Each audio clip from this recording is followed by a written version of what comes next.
Commonwealth. Draw near, give me your attendance, and you shall be heard. God save the Commonwealth of Massachusetts. This court is open. Please be seated.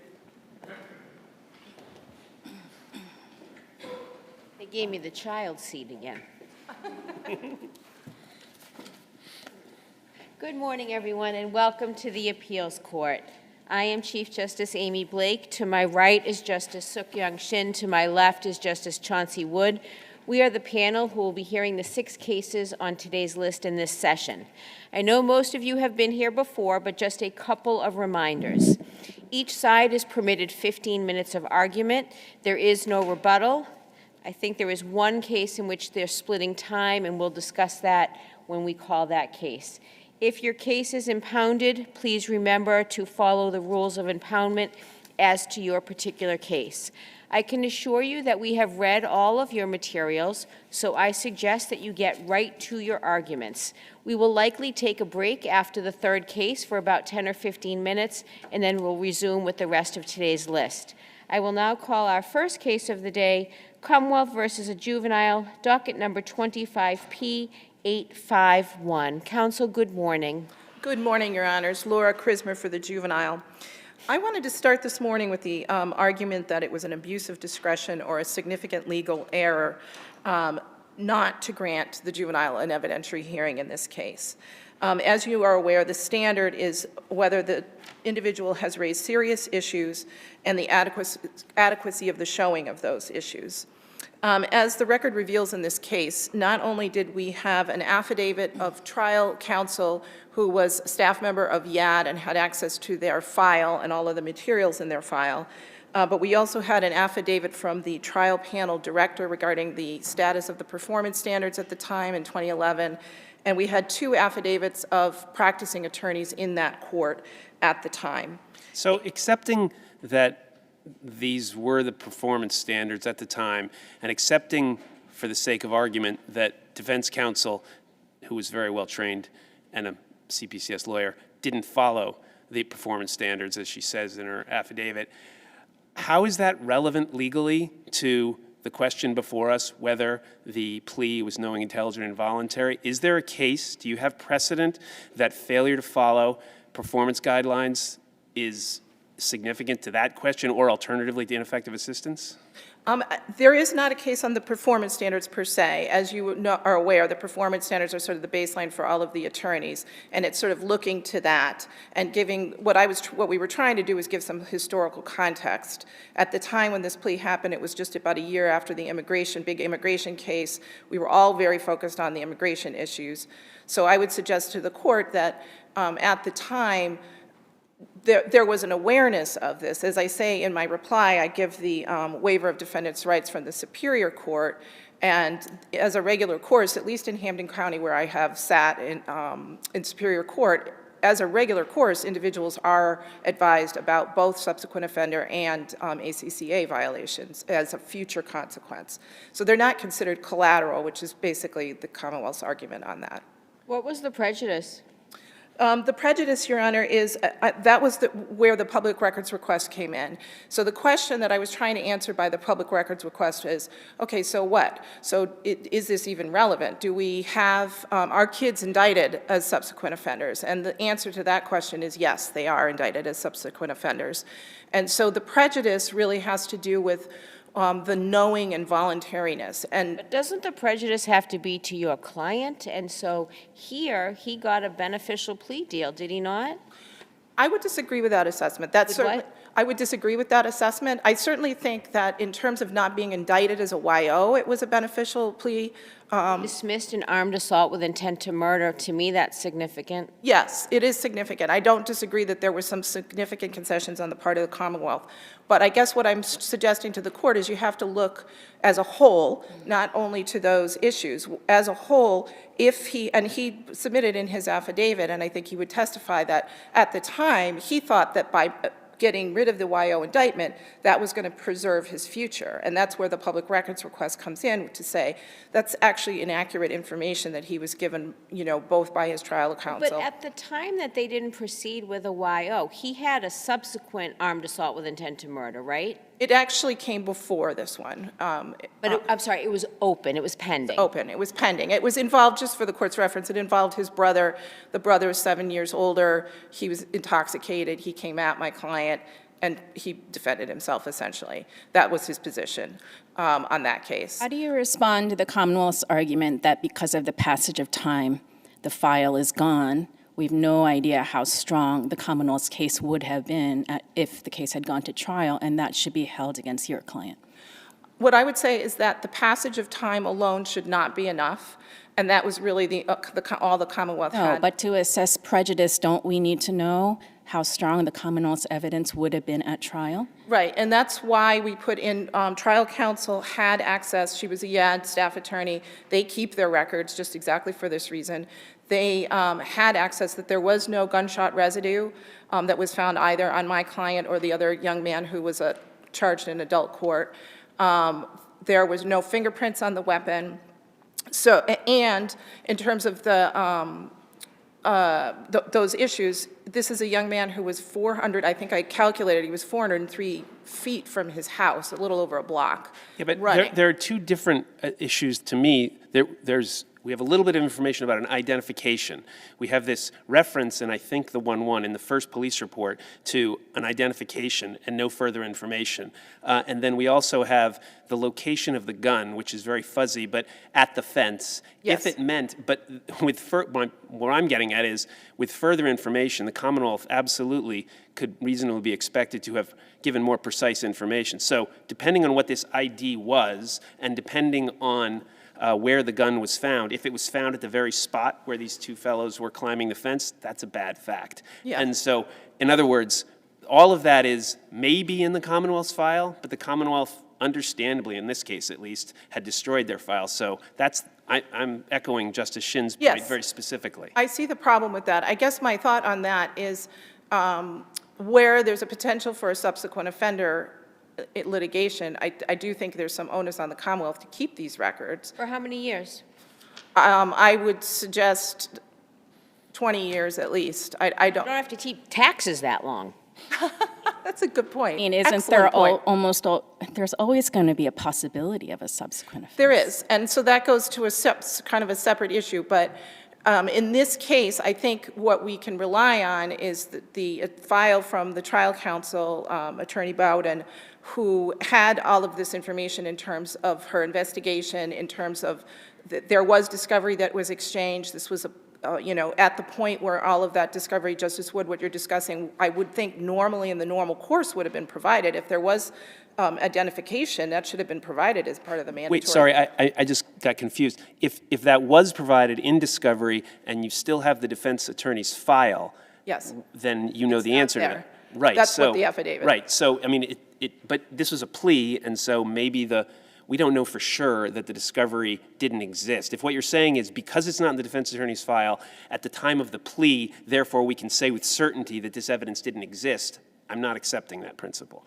Well, I think under the rules of criminal procedure, it arguably should have been provided by that time. Right. It should have been, but Right. I mean, So I think the onus is on the Commonwealth. I mean, we've had a lot of litigation recently around Rule 14, and I think it kind of goes to that. That's the obligation of the Commonwealth to provide that identification evidence. And if it wasn't provided to trial counsel, and that would have informed her ability, obviously, to decide what to do with the plea, right? Can I ask a more foundational question? Sure. We raced right by at the very beginning. Do you have any? I asked the question about case law as to ineffective assistance, unreasonable performance based on failure to follow the guidelines. I think the answer is you don't know of any. And another foundational question: do you know of any case law that these failure to identify contingent future results results in a plea being knowing, intelligent, and voluntary, not knowing, intelligent, and voluntary? So if you're phrasing it as contingent And I'm future- counting this as contingent as opposed to certain. So I'm contrasting it to the line of cases on immigration, where the SJC seems to have put a lot of weight on You got to warn people very specifically about immigration consequences if it's a near certainty that this plea will result in deportation. That to me seems like actually a pretty good distinction. If this is definitely going to result in something, then you got to tell them about it. But if it could result in something, that's what I call contingent. That's what has been called contingent here, because all you need to do is not get arrested again for this kind of offense. That's contingent. Right. And I don't think there's any case law saying you have to give that sort of warning.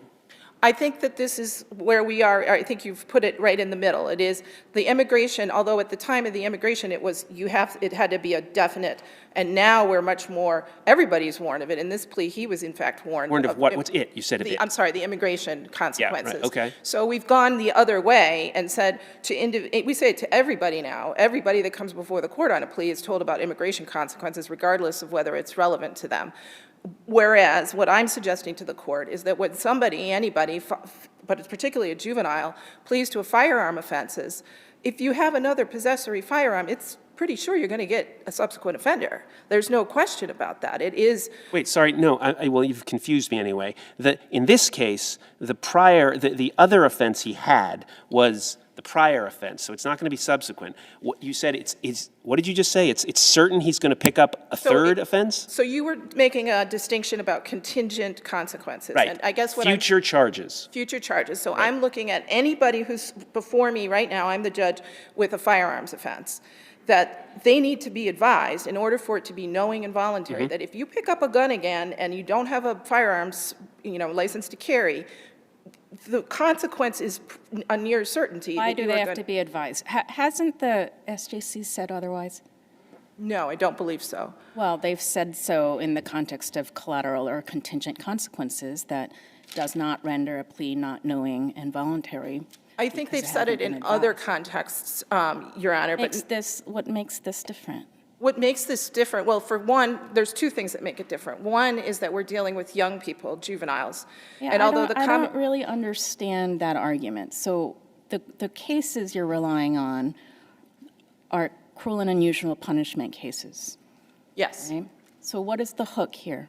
So it's okay not to advise an adult of contingent consequences, but it's not okay for a juvenile. Why? What is the hook? I think the hook is that, do we want our society to be a better society? Do we want kids to learn from their mistakes? It's basically my argument. If I'm going to put it in sort of colloquial terms, that's my argument. If we give this young person, right, who's growing up in Dorchester, the full panoply of what the consequences are, as a public policy, I think we should have an interest in them knowing what the consequences are. And I think in this case, we have a young man who says, I didn't know, in fact, I was given the opposite information of this until he was indicted in 2019 as a subsequent offender. I'm having a hard time understanding how you're asking us to rule, because we have SJC cases that say failure to advise of collateral or contingent consequences does not render a plea unknowing and involuntary. But not in this context. I don't believe there's any. But they must not have meant juveniles because, as a matter of policy, I mean, I feel like you're asking us to carve out an exception to the SJC case law. Well, first of all, it's not really carving out an exception because adults in Superior Court are advised of this, at least in Hampden County. It's right on the waiver of plea form. Right, but you're distinguished. I think the distinction is what Justice Shin is talking about is precedent, requirements of the courts. You're talking about what the green sheet requires and what, as a matter of procedure, is required. They're different things. I agree with that. I guess my question to Your Honors is, why would we treat juveniles worse than adults? Why would we give them less advice than adults? I thought the advice they had to be given is that they're talking about the sentence that's being imposed on this crime. I don't think so, Your Honor. I read the language the same way as the Commonwealth does. Yeah, I understand that's the Commonwealth's interpretation. I guess what I would suggest to the court, and I can tell Your Honor where I came up with this idea, is I was literally sitting in Hampden County Superior Court waiting for a bail review. Somebody pled to a firearms offense, and were advised that if you pick up a gun again, there are progressive consequences. And I said, wow, we're not doing that in juvenile court. So your limiting principle would be every judge should tell a juvenile who pleads to a gun case, if you have another case, you could get in more trouble. You could get enhanced penalties, yes. You could get enhanced penalties. And are we doing this for guns? Are we doing it for rapes? Are we doing it for, pick a crime? So there's two elements. One is the firearms offenses, and the other one is for, under the ACCA, is serious violent offenses and serious drug offenses. Sorry, violent offenses and serious drug offenses. And to me, although that second one, I agree, is a little bit more muddled, but it would be very easy to come up with a chart, a list. If somebody's pleading to assault and battery with a dangerous weapon. Seems like a good idea for the legislature, then, for coming up with lists.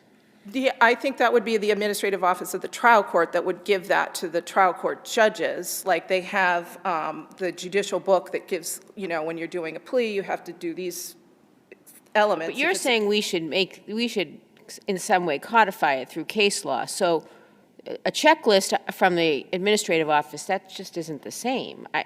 No, that's my sort of practical solution down the road, assuming that you agree with me. But my point being that it would not be a cumbersome or very difficult to do that. I did want to give the court a case that I found after the fact that's not technically a 16L letter, but it is the Goparian case, Goparian, and that's at 496 Mass 348. And that goes to the issue about the trial court. I think the Commonwealth concedes that the trial court was wrong when it said that we had the opportunity for an evidentiary hearing, or it took evidence, when it did not actually take evidence. And I think that Goparian case is right on point. In fact, I would suggest our case is even stronger than that case. The court didn't say there was an evidentiary hearing. She said the court took evidence and heard arguments. Where did, oh, I see, the court took evidence. Yeah, and so the Goparian, the difference is that. Your time's expired. Let me see if Justice Shin has any additional questions. No, I'm all set. We'll have to leave it there, you. counsel. Thank you. Thank you. For the Commonwealth.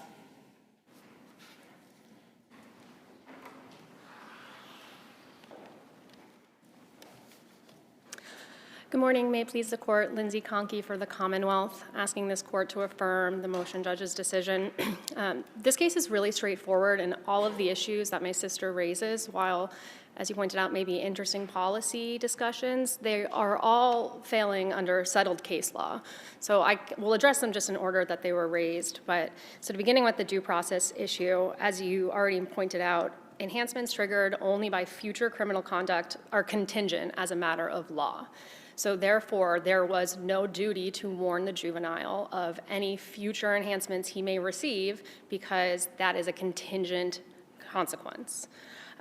So already that one fails. And even if you decide that he should have been given that warning, again, as we already discussed, there was no prejudice, because he got an incredibly favorable plea. He, on the one charge alone for the armed assault with intent to murder, was facing 5 to 20 years if he got the YO charge. Here, he was only committed for 2.5 years. And as the motion judge pointed out, we can't consider this plea in a vacuum. He also had another plea that he was facing.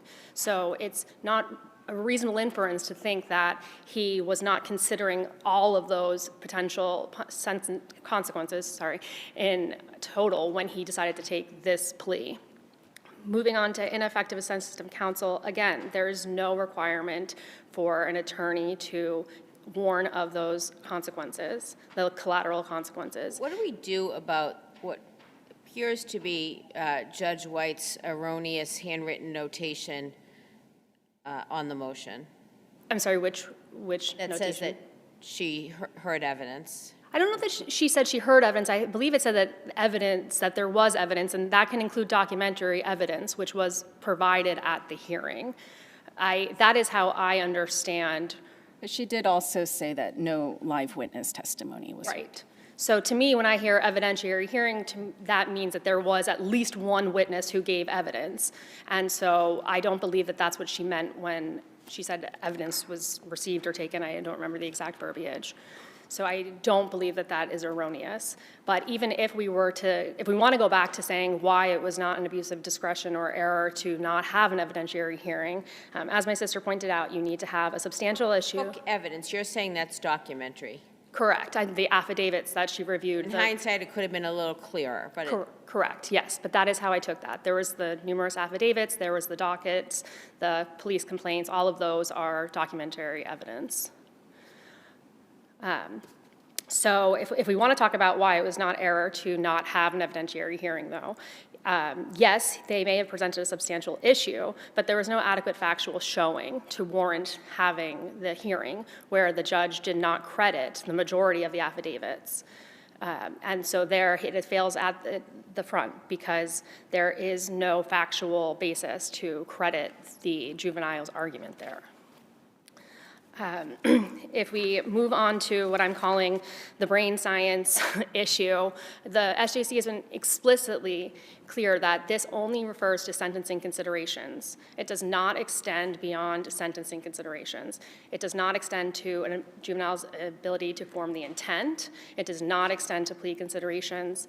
I know that I submitted a 16L last week, and in that case, which I think is incredibly on point, it was unpublished, but incredibly on point, was... actually was published, and I wrote it, so I Oh, was it was surprised published? you said it was unpublished. Oh, I'm so sorry. I knew you wrote it, but I didn't see that it was, I'm sorry. Well, a published decision in which a former juvenile, now adult, had taken a second-degree murder plea in lieu of the first-degree murder plea and is now trying to say that he should get the benefit of Mattis. And there they said no. Justice Blake said no. And so here we have one that's even further removed from Mattis because he, at least in Commonwealth v. Price, he would have benefited from Mattis directly because of committing the murder as a juvenile. Here, we don't even have somebody who committed a murder as a juvenile and is just trying to change their sentencing. We have someone who is trying to say, let's expand the scope of Mattis beyond sentencing into intent, into plea considerations. It's also relevant in the Miranda context, right? At least as one factor. Correct. So that's not sentencing. Not sentencing, correct. So it could be relevant as a factor in whether a plea is knowing or voluntary. Yes, I will do that. But you would need to have that factor. Just saying because it was a juvenile who took a plea without anything more, I don't think would be relevant there. And then lastly, I'd like to talk about the factual basis. I know my sister has said that there was not a sufficient factual basis. But I think that completely ignores, again, well-settled case law, saying that when a guilty plea is taken, that admits the facts and their sufficiency to establish the elements and waives all non-jurisdictional defects. So the juvenile cannot now come back and say, actually, I don't think that those facts were sufficient, because inherently, when he accepted the plea, he admitted those facts, said that they were sufficient to go to trial. So that's not an invalid plea at that point. So for those reasons, he cannot state now that the facts were not sufficient. If there's no further questions, Commonwealth will rest on its brief. I don't see any. Thank you both very much. The case is under advisement. Our next case is Commonwealth versus Carl S. Davis, docket number 25P550.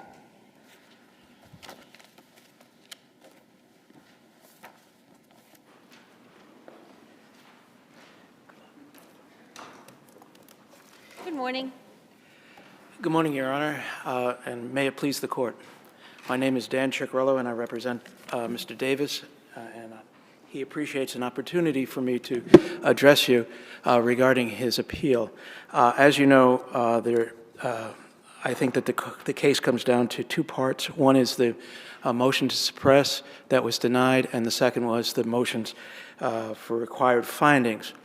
And I think what I'm going to be saying has to do with both of those cases, both of those parts of my case. As we know that a stop is reasonable at the inception, even if it's okay at the inception, it may violate the Fourth Amendment depending on the intolerable intensity and scope. As we know, the scope... Could I ask you a preliminary question? Yes. Do you agree with the Commonwealth that the body camera footage is not part of the record? I'm sorry, I didn't hear you. The body-worn camera footage, do you agree with the Commonwealth that that's not part of the record? That the body camera is not part of the record? Body camera footage, the video. Because it was played but not admitted as an exhibit at the hearing. Do you agree with that? Okay. I believe that's correct. In any case, the scope of the stop has to be strictly tied to or justified by the circumstances regarding the initial stop. And I have 4 points that I'm hopefully make during my my argument. The first one is that there was no relationship between the dim light on the license plate and the locked glove compartment. And that second is that there was no suspicion that there would be drugs in the glove box. And third, that the trooper would not leave until that glove box was open. I wouldn't say that he was desperate, but he was very eager to have that locked glove box open. But can I just understand, you concede that they could stop him for the defective taillight, and you're saying, do I understand you say at that point the trooper cannot ask him for license and registration? No, I'm not saying that he can't. He just couldn't demand that the locked glove box be open. He knew at the initial stop. Why not? I mean, we know the sequence of events. I looked at the body cam footage. I'm not really sure what that means. It was given to us, and I looked at it, so I don't know if it's part of the record or not, but I looked at it. And so now we know that the officer came up, asked for license and registration, which is standard. The driver produced the license and said, I don't know where the registration is. I'm paraphrasing. It's not my car. It's my friend's car. And the officer immediately said, why don't you look in the glove box? And the defendant, sitting in the passenger seat, tries to open the glove box and says it's locked. And the officer immediately says, I think the driver's key will open the glove box. This all happens very quickly, and it all seems completely normal, that he's reasonable of the officer to say the registration's probably in the glove box. What's wrong with that? I'm sorry? No, what's wrong with that, though? What's wrong with that, Your Honor, is that, first of all, he already knew at the time that the car was registered. He knew that somebody who owned the vehicle. They said that, I believe, in my memory, that they had said that it was the same person, or at least it was not in the testimony of the trooper, that he gave a different name of the person who owned the vehicle. And so he knew that it wasn't stolen. My understanding is that that evidence came out during trial, not at the motion to suppress hearing. Well, well, then we go to my second argument that the required findings should have been allowed then. So can we pause for that? You don't have any case, so you don't dispute the Commonwealth's point that it was improper or that the judge may not rely on evidence produced at trial as opposed to the suppression hearing? Well, I believe that the testimony my sister did not point to any of the evidence or any of the information that I had cited for the motion. I think she did. I think it's crucial. You just mentioned it.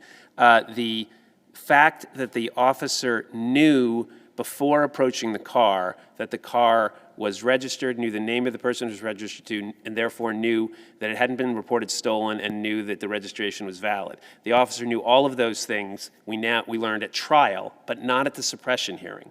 And that's all, I think, you were saying just now, that that's relevant to his seeking the registration. But so I think you're saying your argument depends on evidence obtained only at the trial. Well, that may be true. But we can't consider that at the motion to suppress. That was not before the judge. We're reviewing the motion to suppress.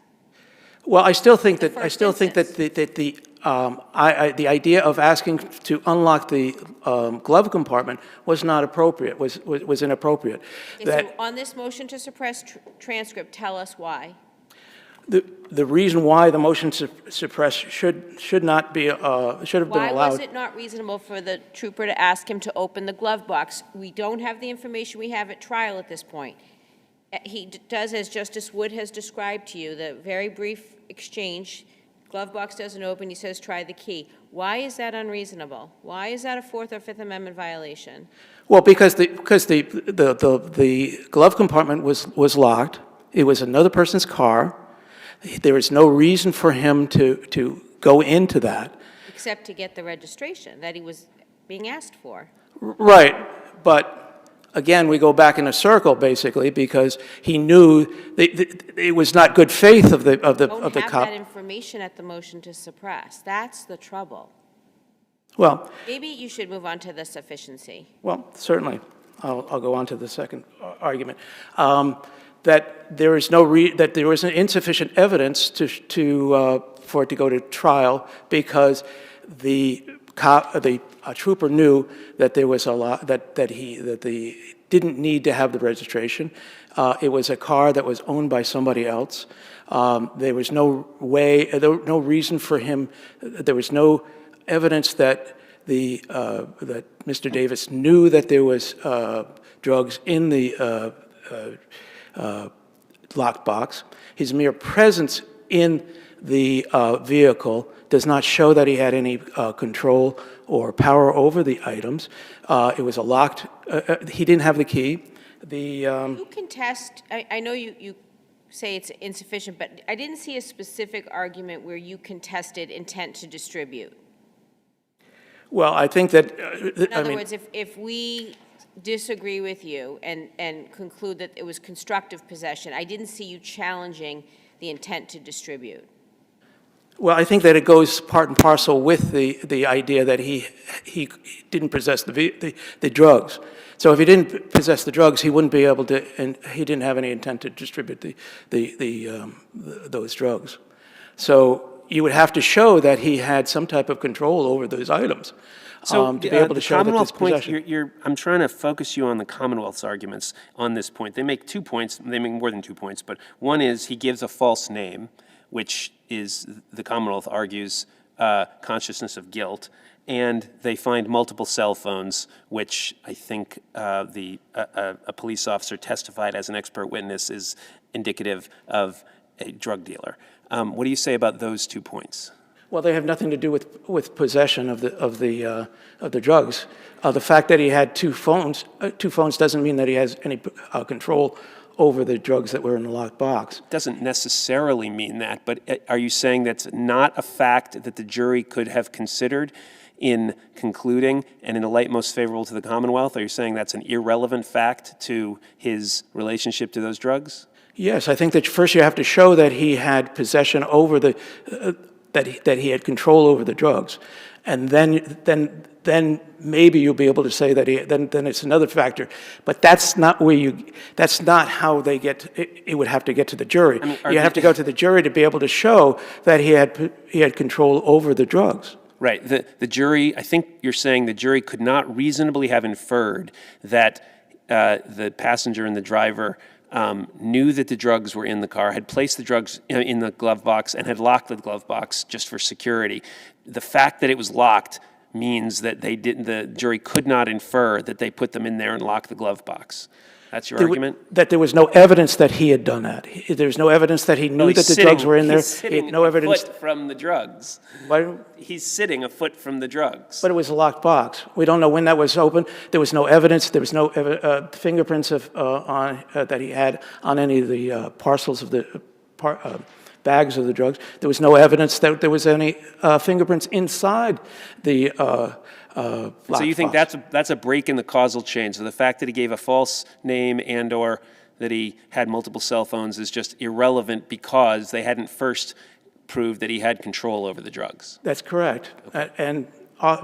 So I think that if you can, since they couldn't show that he had any control over the drugs, because the driver, his wife, even though the fact that he's married, doesn't have, under Blakely, I believe, and Borgia, shows that is not an indication that he had control over the drugs. So I would suggest to you that the motion for required findings should have been allowed. No further questions? Let me check. I don't see any. We'll take the rest of your arguments on your brief. Thank you very much. Thank you for your time.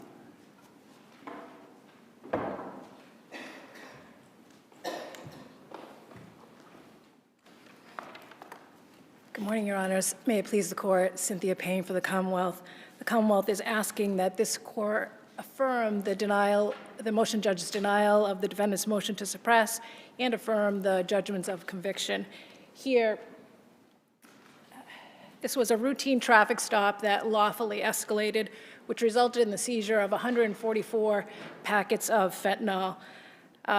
Your Honor, as the Commonwealth will just briefly touch upon the motion to suppress, this was a valid traffic stop. So just to be clear, when we're reviewing the motion to suppress, can we or can we not consider the evidence adduced at trial? Your Honor, the Commonwealth did not file a motion to strike the flash drive that defense counsel sent because it was shown to the judge. However, it's the Commonwealth's position that's not lawfully before the court. It's not, we don't know the times, we don't know exactly what was shown.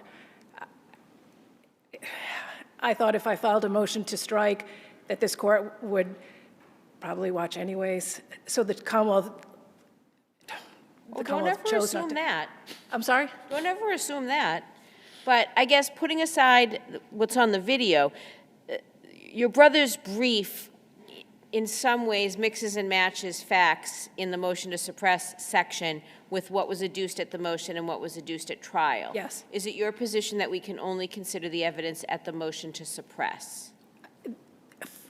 To decide the Motion to motion suppress. judge's ruling on the motion to suppress, yes, only the testimony from the motion to suppress and the motion judge's findings, which he made on the record. Pursuant to Chapter 9011, Section 11, every person who is operating a motor vehicle in the Commonwealth of Massachusetts must have a license and a registration easily accessible. The trooper did nothing wrong in saying, perhaps look in the glove compartment. And then when it was locked, he suggested to the driver the key to that will most likely, or I'm paraphrasing, will most likely open the lockbox. Here, this trooper had training. He sees the defendant open the glove box.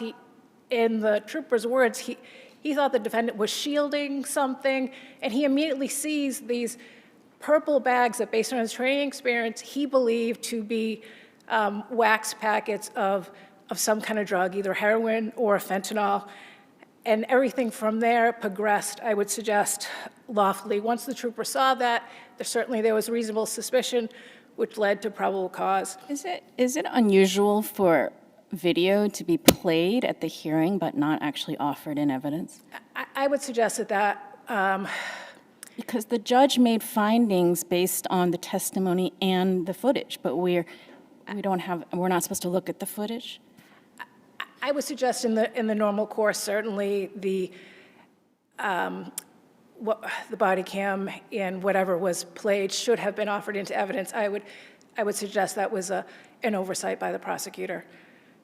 So the judge makes findings based at, it seems, the judge says corroborated by the footage, which we're not supposed to watch, but we're supposed to decide whether the findings are erroneous based on something we can't see.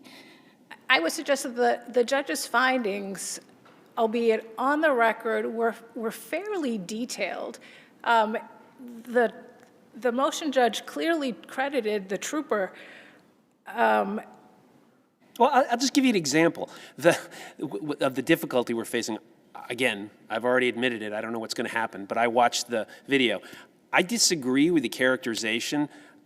I don't think this matters. I don't think it's material, but it's an illustrative point. I don't agree with the characterization of the trooper or the judge that the defendant was particularly shielding or behaving in any particularly suspicious way in the process of trying to open the glove box and then unlocking the glove box. I thought he reached in, grabbed some white thing, pushed that aside, grabbed another thing, which had a black thing, which had the registration in it, handed it to the cop, to the officer. That all happened very quickly.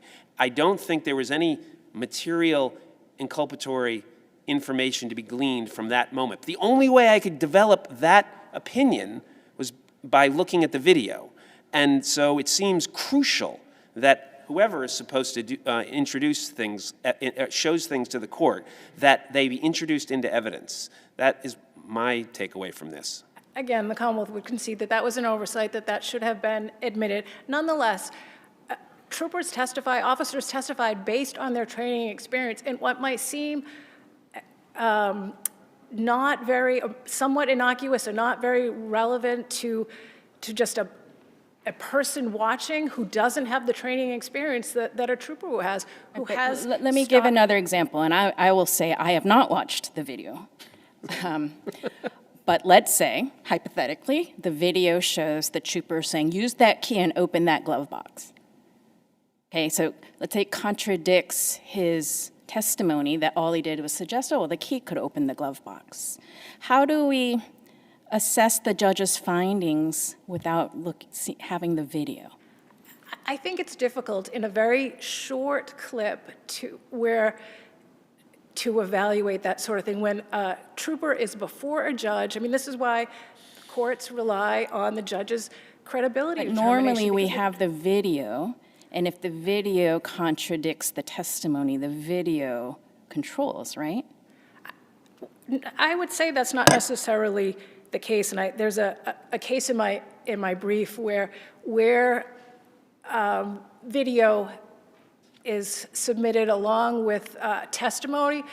The court still looks at the testimony, still reviews the credibility. The motion judge still is able to review the credibility of the trooper, as the motion judges did here. The motion judge had the trooper on, well, it was the trooper was on the stand for certainly a bit of time, and the motion judge was able to evaluate his credibility, whereas in the flash drive, you only see it's very, very fast, as Justice Wood indicated.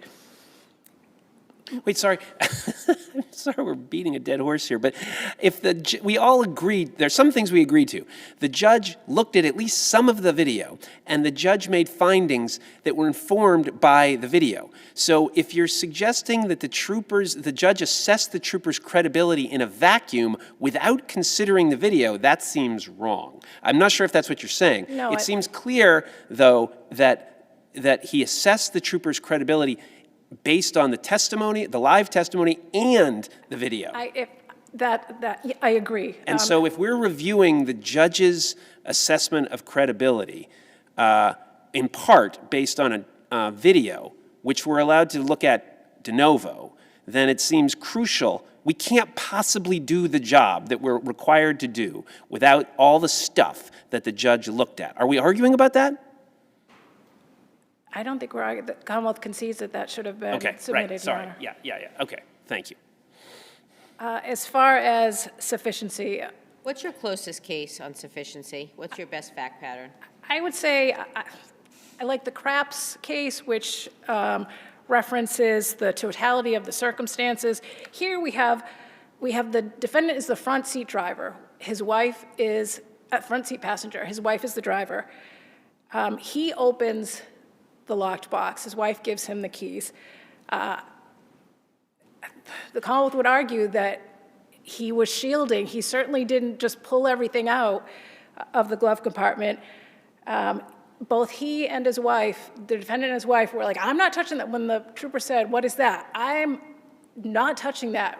Really very emphatic about not touching that. There were multiple phones in the cars. The defendant gave a false name, a false social security number. The quantity of the drugs, the value of the drugs. We have expert testimony in regards to the number of phones, the fact that the defendant and his wife they're licensed in Stratford, Connecticut, traveling all the way up to Brattleboro, Vermont. We have the expert who testified that that sort of course of travel is indicative of an individual who is going to be selling drugs, because you can buy and sell super cheap in Connecticut, but you want to be able to make more of a profit. And sorry, just I haven't looked at Craps, I apologize, but you're saying that Craps is the most factually analogous and is to that fact pattern. Well, I mean, in Craps, there was exclusive vehicle operation, suspected dealing behavior, proximity to the drugs, and cell phone possession. There were a few other things that, the Nova case is also a good case for the Commonwealth. The attempt to hide the drugs from the trooper. Also, the Alisea case and the Albano case. There was nothing that's super on point, but I would say just based on the sheer number of the plus factors here, there was certainly, in the light most favorable to the Commonwealth, more than sufficient evidence for this case to go to the jury. Unless the court has any further questions. I see no other questions. We'll take the rest of the arguments on your brief. Counsel, thank you both very much. you. The case is under advisement. Our next case is Commonwealth versus Kristen A. Vasquez, docket number 25P1308.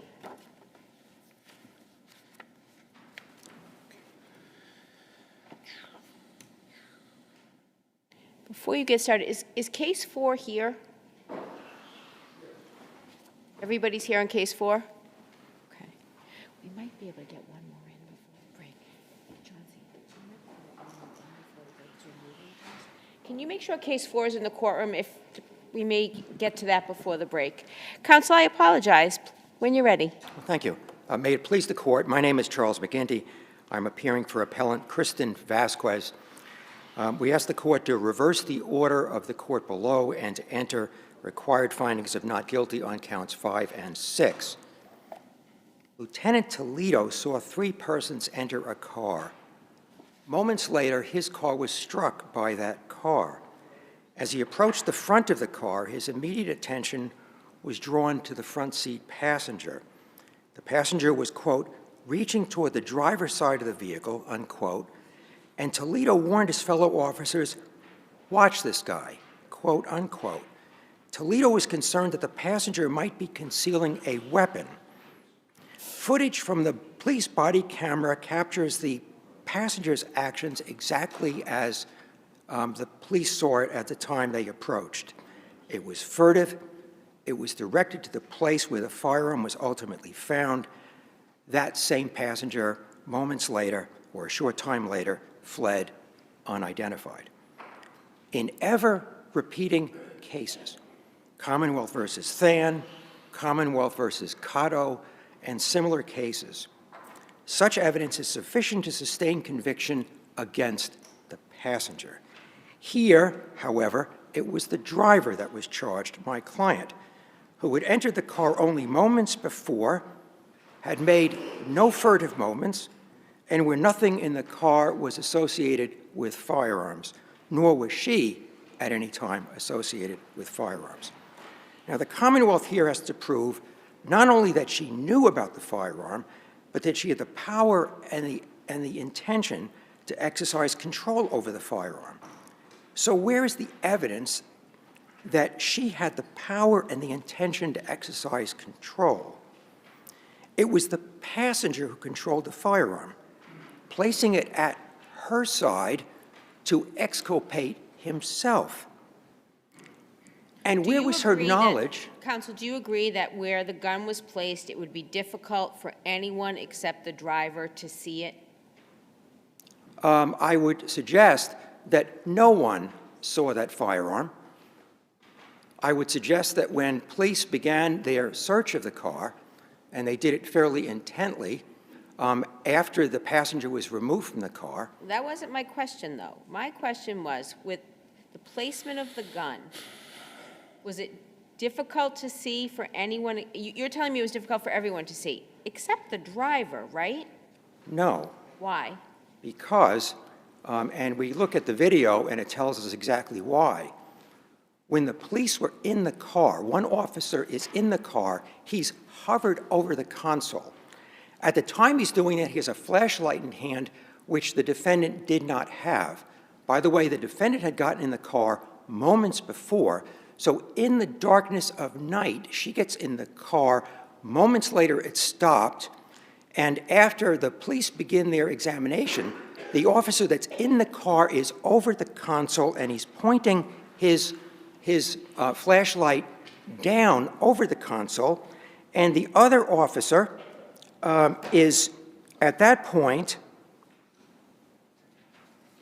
saying to look at the him, appendix- it's not in the center. So what we have here is a Counsel, if you situation. look at the appendix, unfortunately, the pages aren't numbered, so it's PDF 14.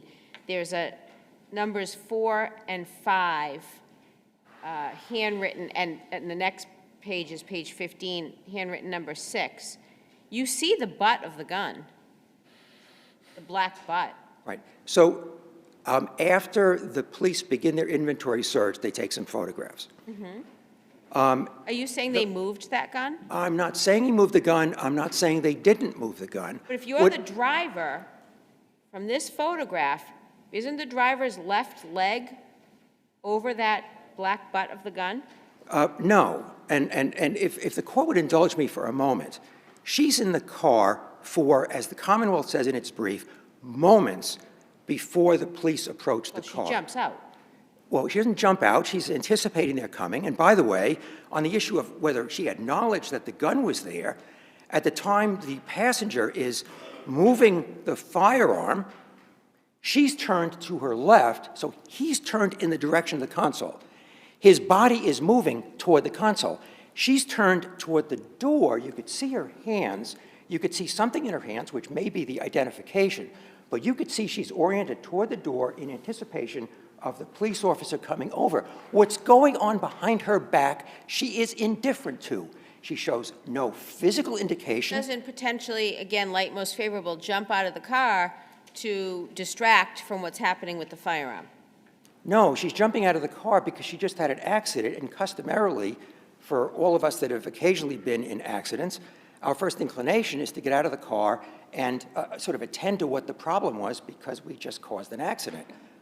That's been my impulse whenever I'm unhappily in an accident. I get out of the car. So she's doing that, but what she's not doing is showing any indication that she is in any way mindful of what the passenger is doing, cares about it, has a stake in it.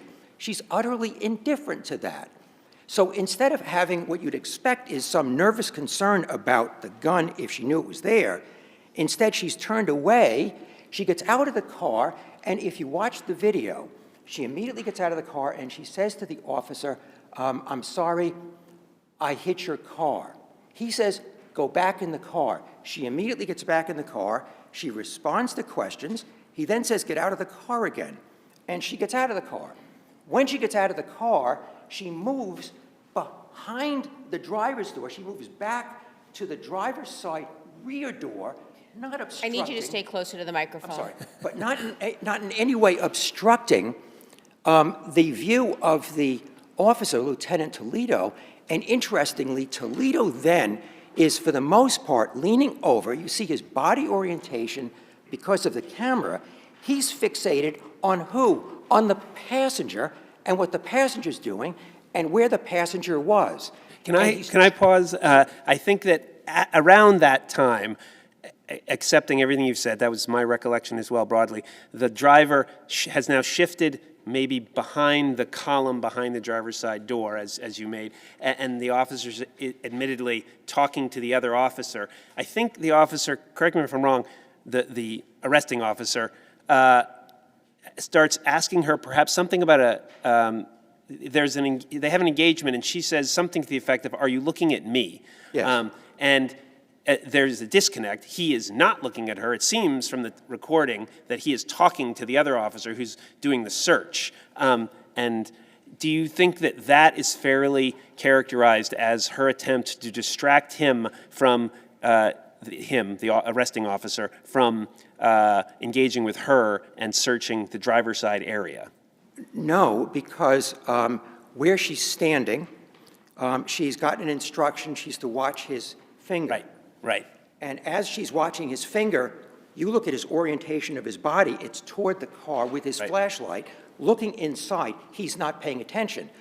Later on, not having completed the exercise of this finger follow thing, he does it later on the side of the road because he hadn't done it there. He instructed her to do it, but he was distracted because he was concerned about whether the person in the passenger seat had been concealing a weapon. Right. So I think your point, though, is that to the extent it's not a reasonable inference that she is distracting them from a search, the officer from a search, because, and the only reasonable inference to be drawn from her comment to him is she's doing this test that he's asked her to do, follow my finger, and he's not looking at her. The only reasonable inference from her comment is, hey, you asked me to do this thing, and now you're not paying attention to me. That's the only, there's no alternative reasonable inference that that's a consciousness of guilt. Right, and she's not, Except, we're looking at this in the light most favorable to the Commonwealth. This is a sufficiency argument. This isn't the trial. So how can you square that in the light most favorable? That's a reasonable inference in the light most favorable. Well, because if you look at the video, you're not going to find support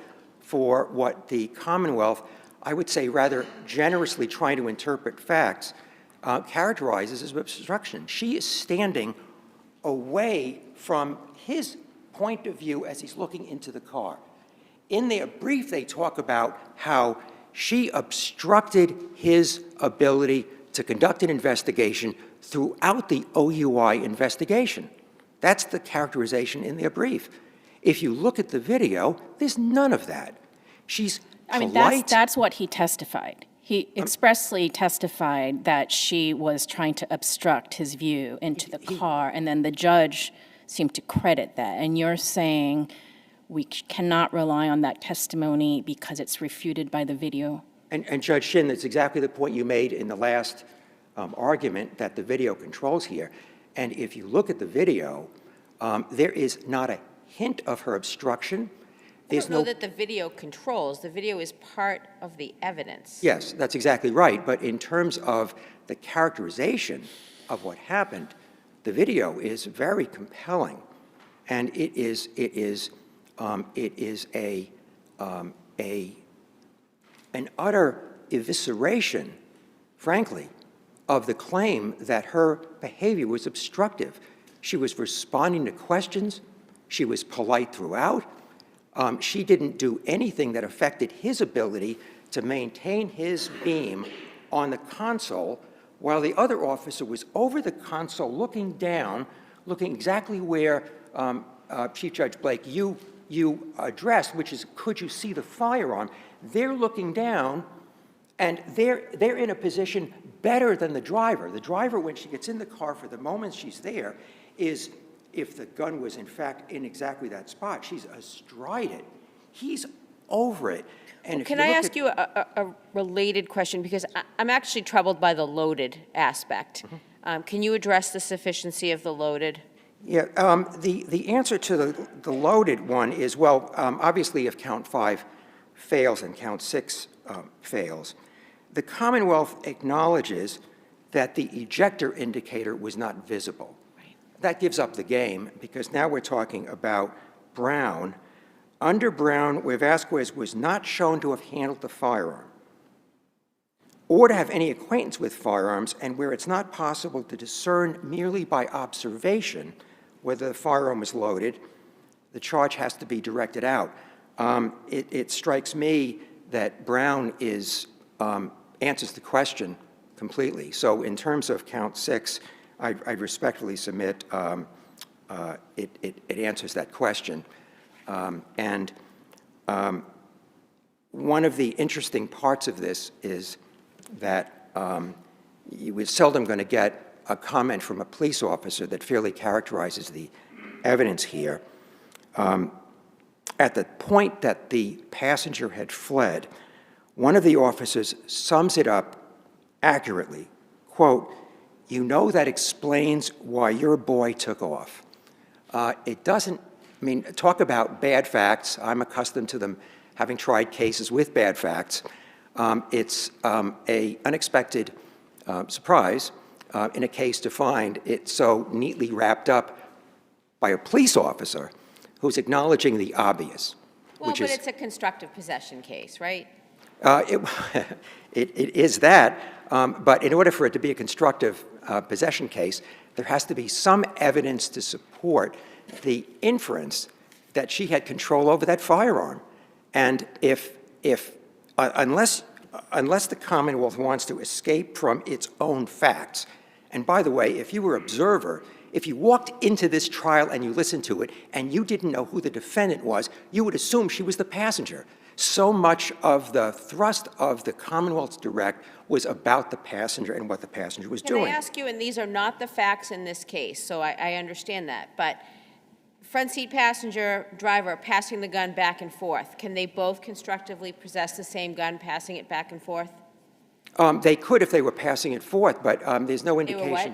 They could. I mean, if someone is They were passing it passing it back what, and though? forth. Back and But, you know, we still have the problem in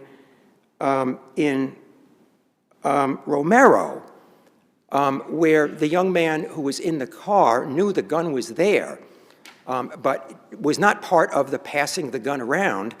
And he, although he knew about the gun, and although he had the ability to exercise control, he did not, the court found in Romero that there was no actual intent to exercise power or exercise control over the firearm. Let's take the passengers' movements out of the equation for now. Would the evidence be sufficient?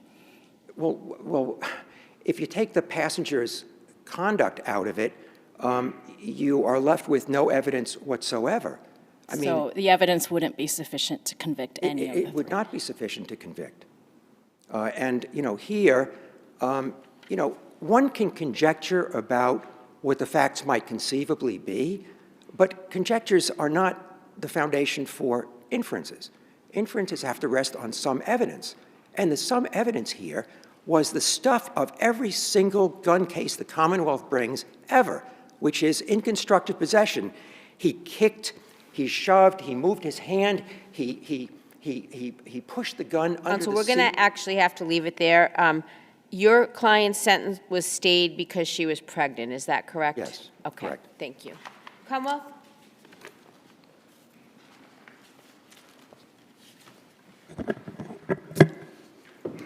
Thank you, Madam Chief Justice. May it please the court. Nelson Brett, Assistant District Attorney on behalf of the Commonwealth. I think maybe a helpful place to start is a comment my learned colleague opposite made a short time ago about the comments that the officers made when they discovered the gun. Right after they said, "Oh, that explains why your boy ran," one of them remarks, "Oh, it's on her side." And I think that kind of sums up the evidence in this case in the light most favorable to the Commonwealth. Well, then I want to start there, and I want to ask you about Commonwealth v. Snow. Yes. Is there any, I see, lay my cards on the table, I see absolutely no factual distinction. As I understand it, the gun in Snow was in exactly the same place. I think that's not right, and I think, I agree that when I first They're read between Snow, the console and the driver's seat. not sticking up at all required a thorough search to find in Snow. Right. Those are the key differences. And also, Wait, sorry, say that again? Not sticking not sticking above either the seat or the console in Snow, and it required a thorough search. I believe that's the quote from Snow. Right, and well, let's take the second part first. I think I read the record the same way as your opponent does. I saw the video. The second officer he's crawled into the area. He's got his flashlight looking straight down, and incomprehensibly to me, he's looking in the exact spot and doesn't see it. So how is that not a thorough search? So I don't think it's in the exact spot. And again, I think— Based on what? Based on, if you follow the officer searching the officer searching the passenger side is Officer Gale, and if you look at his eyes in the video, and it's not quite the right angle, I will concede for these purposes, but if you look, and this is at just to say it, I think it's 158:14 to 34 about on the body cam. His eyes are nowhere near where the gun actually, I shouldn't say nowhere near, but they're focused entirely on the passenger side of the car. So he's fundamentally searching. Okay, well, let's say, okay, I disagree. Let's say that my viewing of the video is he's at the very least looking clearly at the console, not the passenger seat. He's indisputably at least looking at the console. Let's slide past that. Am I right that the arresting officer on the driver's side is looking into the driver's seat, at least, and it takes him 14 minutes to find the gun? Is that right? two responses. One, I agree he's looking at the driver's seat. How long does it course. take? And How long into the stop do we find the gun? Yes, and it's about 14 minutes into Okay. the stop. I will say, but there is no search, actually, of the driver's side during the stop. By the arresting officer. Or by the passenger seat officer. That I would argue, and I think, again, in the light most favorable to the Commonwealth, that's a reasonable inference that the officer is not searching the driver's side, which is where, in fact, the gun is. And just to emphasize the distinction from Snow, in Snow, I mean, we have the paragraph, the key paragraph of the discussion section of Snow where the appeals court explains why, I should say this court explains why there's not sufficient evidence. And they say, there is no testimony that's in plain view. It requires a thorough search of the driver's side where the gun is. In this case, at 2:11:30 of the body cam, Officer Toledo goes to look into the driver's side and immediately pops up and says, there's a gun in the car. Yeah, I mean, okay, immediately, 14 minutes into the case.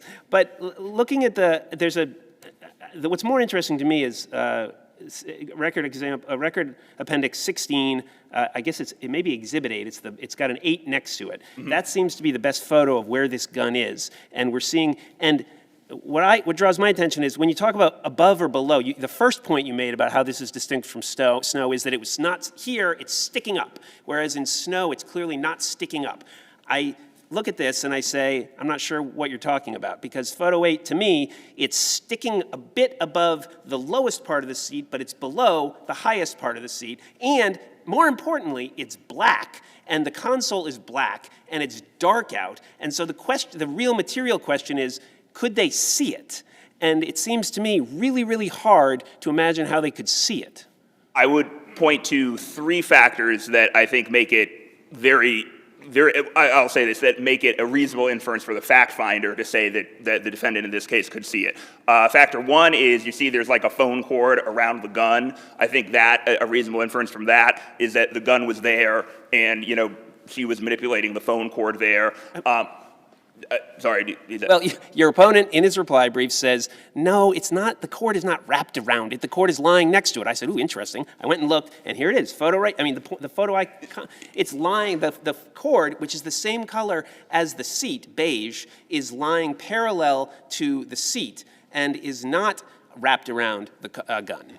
Fair enough, except of course now we're talking about a contrast between a beige seat, and a dark gun. So I think, again, in the light most favorable to the Commonwealth, there's an interpretation where the gun is blending in, but I think the more convincing interpretation is that the gun is visible. I'd also just to point to 2 more factors briefly. The operator of the vehicle, the defendant, has had to, be looking there to put the car in park. And then she's also activated the air conditioning, which has a light on it, in the car, and I think that's visible in those photos, which are, Can I ask you a different question? So let's just assume that the front passenger put the gun there as the officer was approaching. And let's say it's in plain view, but he put it there. Would you agree then the evidence was not sufficient to convict the defendant? So I would agree that the case becomes 1, more difficult, and 2, way more fact-specific for the Commonwealth. I think in this specific case, I would not agree because, and again, the case becomes way more fact-specific, I think, if you make that assumption that the front seat passenger put it there. But at timestamp 158, right around there exactly of the video, the defendant looks back into the car and would have had the perspective to see the gun. So again, if we're... 158 is at what point in the stop? She is at the point of the stop where I think it's she has popped out of the car, gone back in, come back out, and then leans back in. Why does it matter that she looks in? If he put it there, why does it matter that she's looking back in? Because it's only after that point that we get into some of the impeding the view. Well, before we get there, are we supposed to just ignore the evidence about the passenger's movements? I would not say you have to, it has to be ignored, but I think there are, again, given the placement of the gun, which in the light most favorable to the Commonwealth is significantly more consistent with the defendant, the driver's possession of the gun initially, given that there are better explanations for the passenger's behavior. For instance, there were opioids found in the center console. So, he's going towards the center console, which, again, as I was emphasizing in my colloquy with Justice Wood, is not, in fact, where the gun is found. The gun is found on the driver's side, closer to the front end of the seat.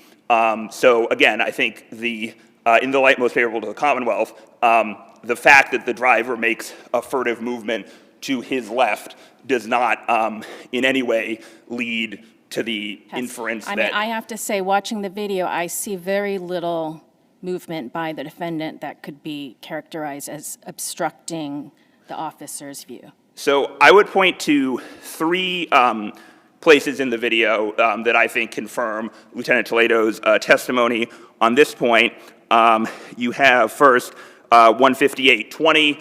This is during this, some of the beginning of the field sobriety process. She has to be moved back from, she's moved in front of the seat. She has to be moved back. Earlier, I'm sorry, I've taken this out of order.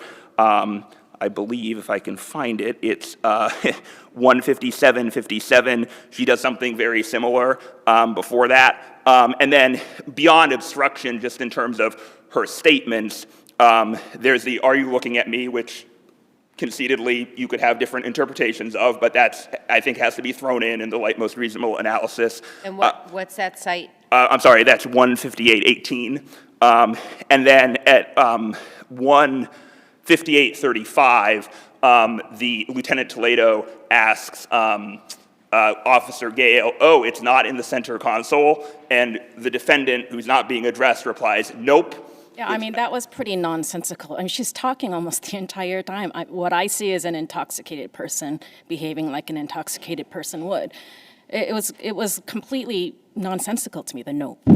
And I'm sorry, I think I said 157:57 before. It's actually 157:50 to 55. I'm sorry, I just wanted to correct that. Which one are you correcting? I'm sorry, it was the second one I gave you for impeding. 157:50 to 55 is the correct cite to the timestamp. I'm sorry about that. I mean, the nope just comes in the middle of a lot of words. I think I mean, of course, you'll review the video. I would say that it comes actually at the beginning of one of her streams of thought. So, I mean, again, I would emphasize that in the light most favorable, each one of these alone may not be sufficient. So you've said many, many times, we've all said many, many times, because it's the law, it's correct. In the light most favorable to the Commonwealth, right. That is a principle which obviously applies here. There's another principle that your opponent cites, which I think also applies. A conviction may not rest on conjecture or speculation. Commonwealth v. Scott, 464, Commonwealth v. Saleme. It seems to me that that is a very powerful, and these seem to be conflicting bedrock principles. And it seems that the second one, at least, really applies powerfully here. What do you say to that? I would say that neither the placement of the gun nor the defendant's behavior, nor Officer Toledo's interpretation, or excuse me, Lieutenant Toledo's interpretation of her behavior as he testified to, none of those things are speculation. I think they're all... No, right, okay, fair enough. But the speculation is, who put the gun there? And when did they put the gun there? And most importantly, if the passenger, the guy who fled, put the gun in that spot, which is at least possible, and while she was turning and opening the door, then she has no control over it. And even if she knew he was doing that, that doesn't indicate she has any control over it. So the question is her control over it anything more than speculation? That's, I think, the relevant question. And to that I would say, no, it's not speculation. And again, I think that's because Why? of all of her behaviors during the stop. And again, each one alone is, maybe insufficient, but I think all of them taken together, adding in Lieutenant Toledo's testimony of his interpretation of them as impeding his view, I think the case law is clear, and I would cite to Jefferson and Francis that attempting to conceal a weapon about which you know can be sufficient, and in this case is sufficient for the intent to exercise dominion and control. Right. That's close to a hypothetical that's in my head that seems to be supported by these facts, that she knows the passenger, let's just assume, based on, we have no evidence, but she knows that he has a gun.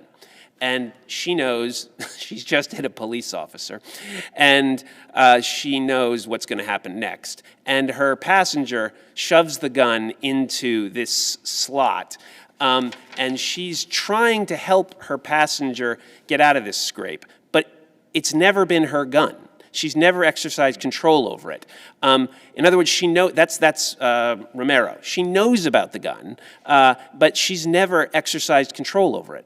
How do we know that that's not what happened? How is that not speculation? So I don't think that's speculation for, I think, reasons I've said, but I think respectfully that's not Romero, that's Jefferson, because in Romero, he's not, there's no evidence that the driver, who is the defendant whose conviction was vacated in Romero, there's no evidence in Romero that he's trying to get away, right?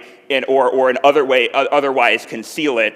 And in this case, there is that evidence. So, in Jefferson's the case, right? The driver is held to have constructively possessed the gun that he drives away for his passenger to discard. And I think like your hypothetical version of this case, in Jefferson, there's no evidence that the driver ever handled the gun, but he nonetheless had intent to exercise dominion and control because he was helping his compatriot get away. I think also Francis is instructive because in Francis, I'm going to pause you for a minute because your time is escaping. I'm troubled by the loaded, and you admit in your brief it's a close case, and I appreciate that. How is this like a gun in your waistband? I think because as, sorry, I forget, but as someone mentioned, Lieutenant Toledo testified, and I think it's clear from the placement of the gun would be touching your leg in this circumstance. I think that is... and that gives you loaded? I think if waistband, and I know I discussed Grayson in my brief, it's in the sock in Grayson, I think that's an important differentiator. I think that plus some of the other Grayson factors that are present here, it's at night, there is an indicator, I think that can give you loaded. I would also just point out in terms of the visibility of the indicator at the exact moment of discovery, a revolver's bullets may not be visible at the exact moment of discovery, and nonetheless in Silvello there was sufficient evidence. So that would be my brief version of the argument for loaded, as I see my time is expiring. Let me just check with the panel. Thank you both very much. The case is under advisement. We are going to hear one more case before the morning recess. The Department of Children and Families and another versus Father and another, docket 25P869. I remind all counsel that this case is impounded, so please do not use any names. And I want to be assured if there are any parties in the room, we are live streaming, so you want to make sure that you are seated in a place that the cameras will not pick you up.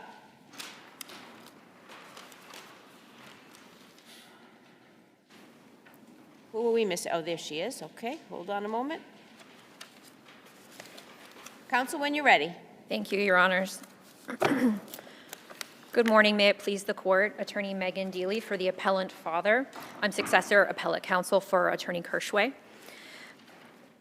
The judgment finding father unfit and the decree terminating father's parental rights to his daughter should be vacated where father was denied procedural due process through ineffective assistance of trial counsel. Father provided trial counsel with various potential witnesses 7 months before trial, as well as numerous pieces of supporting documents that could have bolstered father's defense if offered at trial. Can I stop you there? Yes. First of all, thank you very much for stepping in 3 weeks ago. I just want to say, as counsel, I'm impressed by how quickly you got in here and have helped him keep this going forward. So thank you for doing that professionally. Thank you. But now I'm going to start picking on you. Yes. I read carefully all of the evidence that father wanted his lawyer to introduce. And I couldn't find anything that the judge didn't explicitly acknowledge in her very extensive findings of fact. So sort of as a threshold matter, I'm trying to understand what is it that father wanted his lawyer to introduce, that his lawyer had, and that the judge wasn't aware of, that was material? Yes. So this case primarily came down to issues of substance use and domestic violence, particularly father's supposed lack of insight in towards domestic violence and his inability to benefit from services, from domestic violence services. Specifically, I would point your honors to the potential testimony of a coworker who would have rebutted the court's finding that the scratches on father's face were caused as a result of a domestic violence incident. Right, so I looked at that really carefully, and that is, here's my pushback. What's material about this is in the category of domestic violence. Yes. And in that category, that's the 5th of 5 reported episodes, if you forget about the first 2 where there were arguments. So those are really, I'm going to put those off to the side.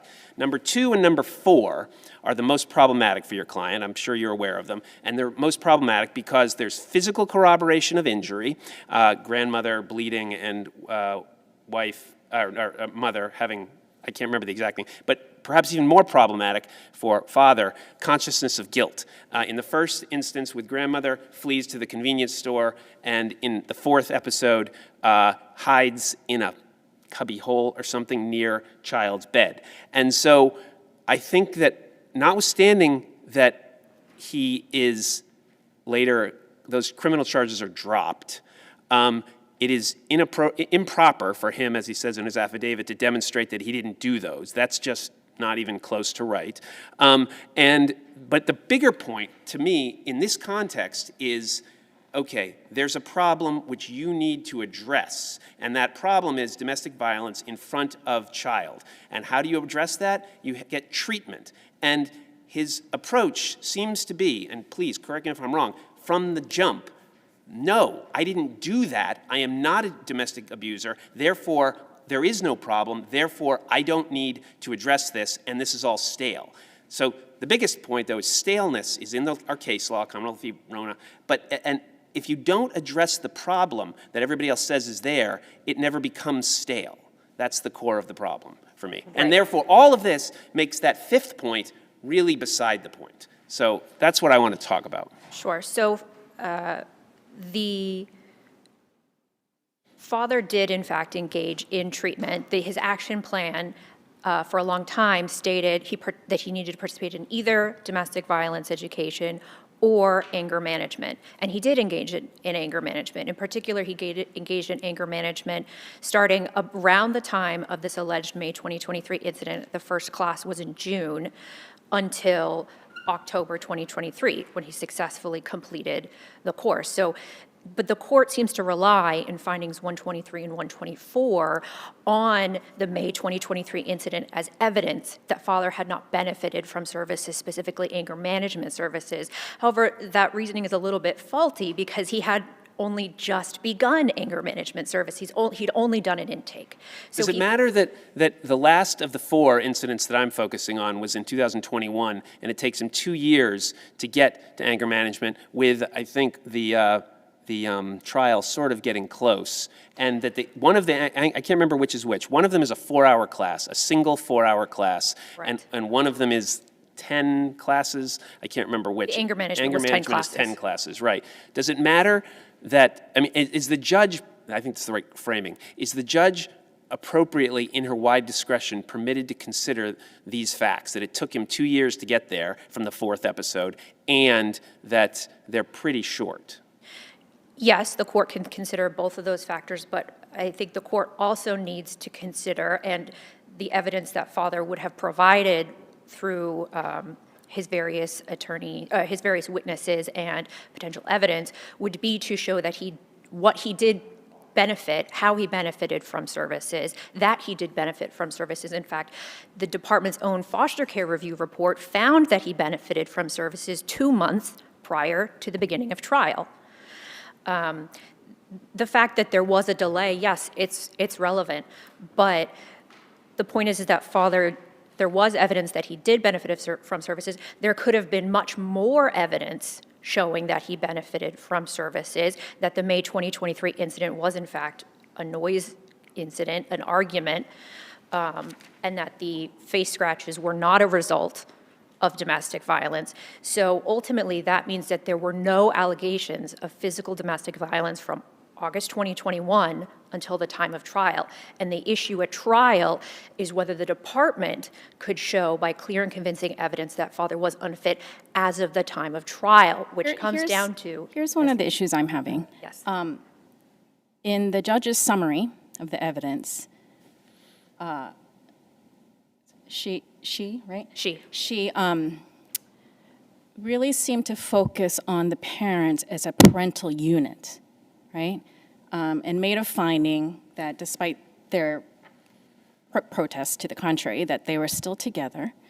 There was mutual domestic violence in their relationship, some serious incidents. Both denied that any domestic violence had occurred at all. Mother has a serious substance use issue, and the judge found that the father helped her manipulate her drug screens.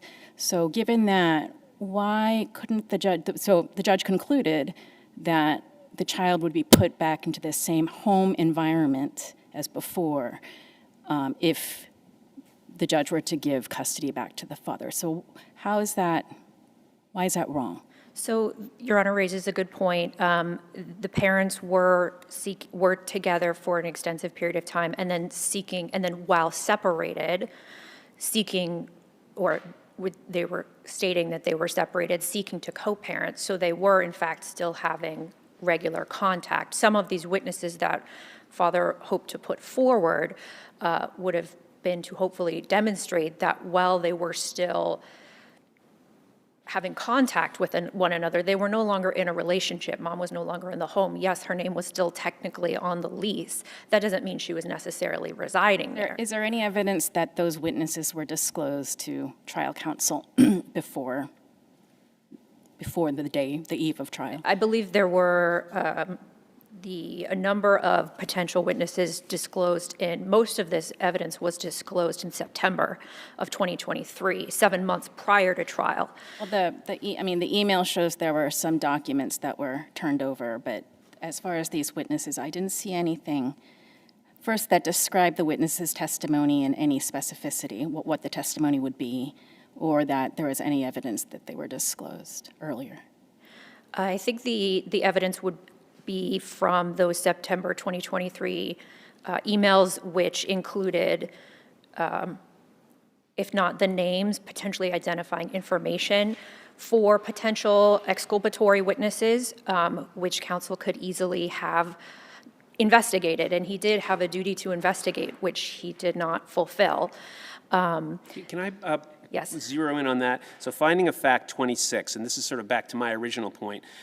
Father acknowledged that he did not make the department aware of mother's bipolar problems until the time of trial. Father admitted that he talks to mother weekly, gives her rides when she's without transportation to drug screens, and has parent-child visits together with mother.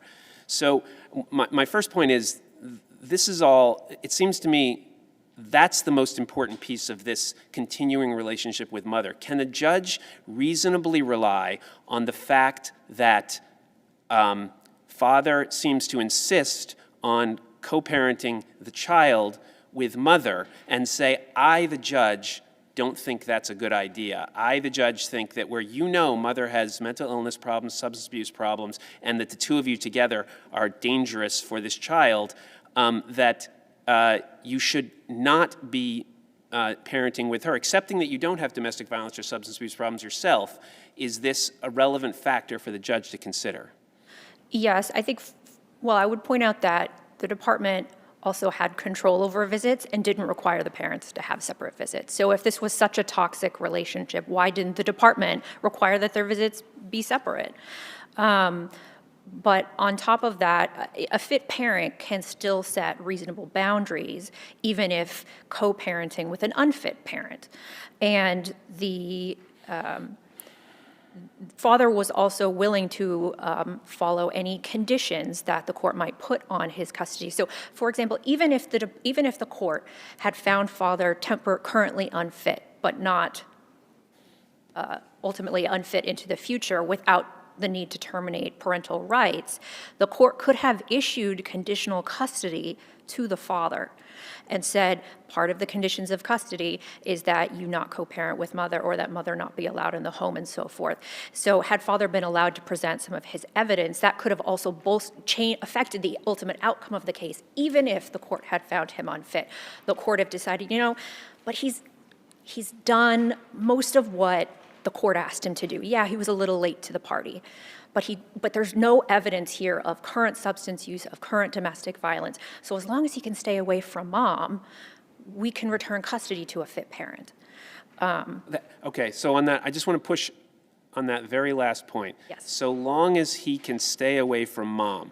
I believe there was testimony at trial, it was long, that he said, I want mom to be in child's life, and I want child to know mom, and I want to parent with mom. And this last part, I might be extending beyond his testimony, and so, but I want to parent with mom. But the point is, he was conveying very emphatically, it seemed, that this was his vision. And is that a fair reading of his testimony? And if so, is it reasonable for the judge to say, putting that sort of a condition on this is not realistic? Yeah, I mean, he did also, I think, testify to the fact that he separated from mom because he felt like she was not making the same kind of efforts that he was making. So while it may be ideally his dream that they would be able to be some kind of family of sorts in the future, I don't necessarily think that means that he's not willing to follow a court order that he keep mom at a distance.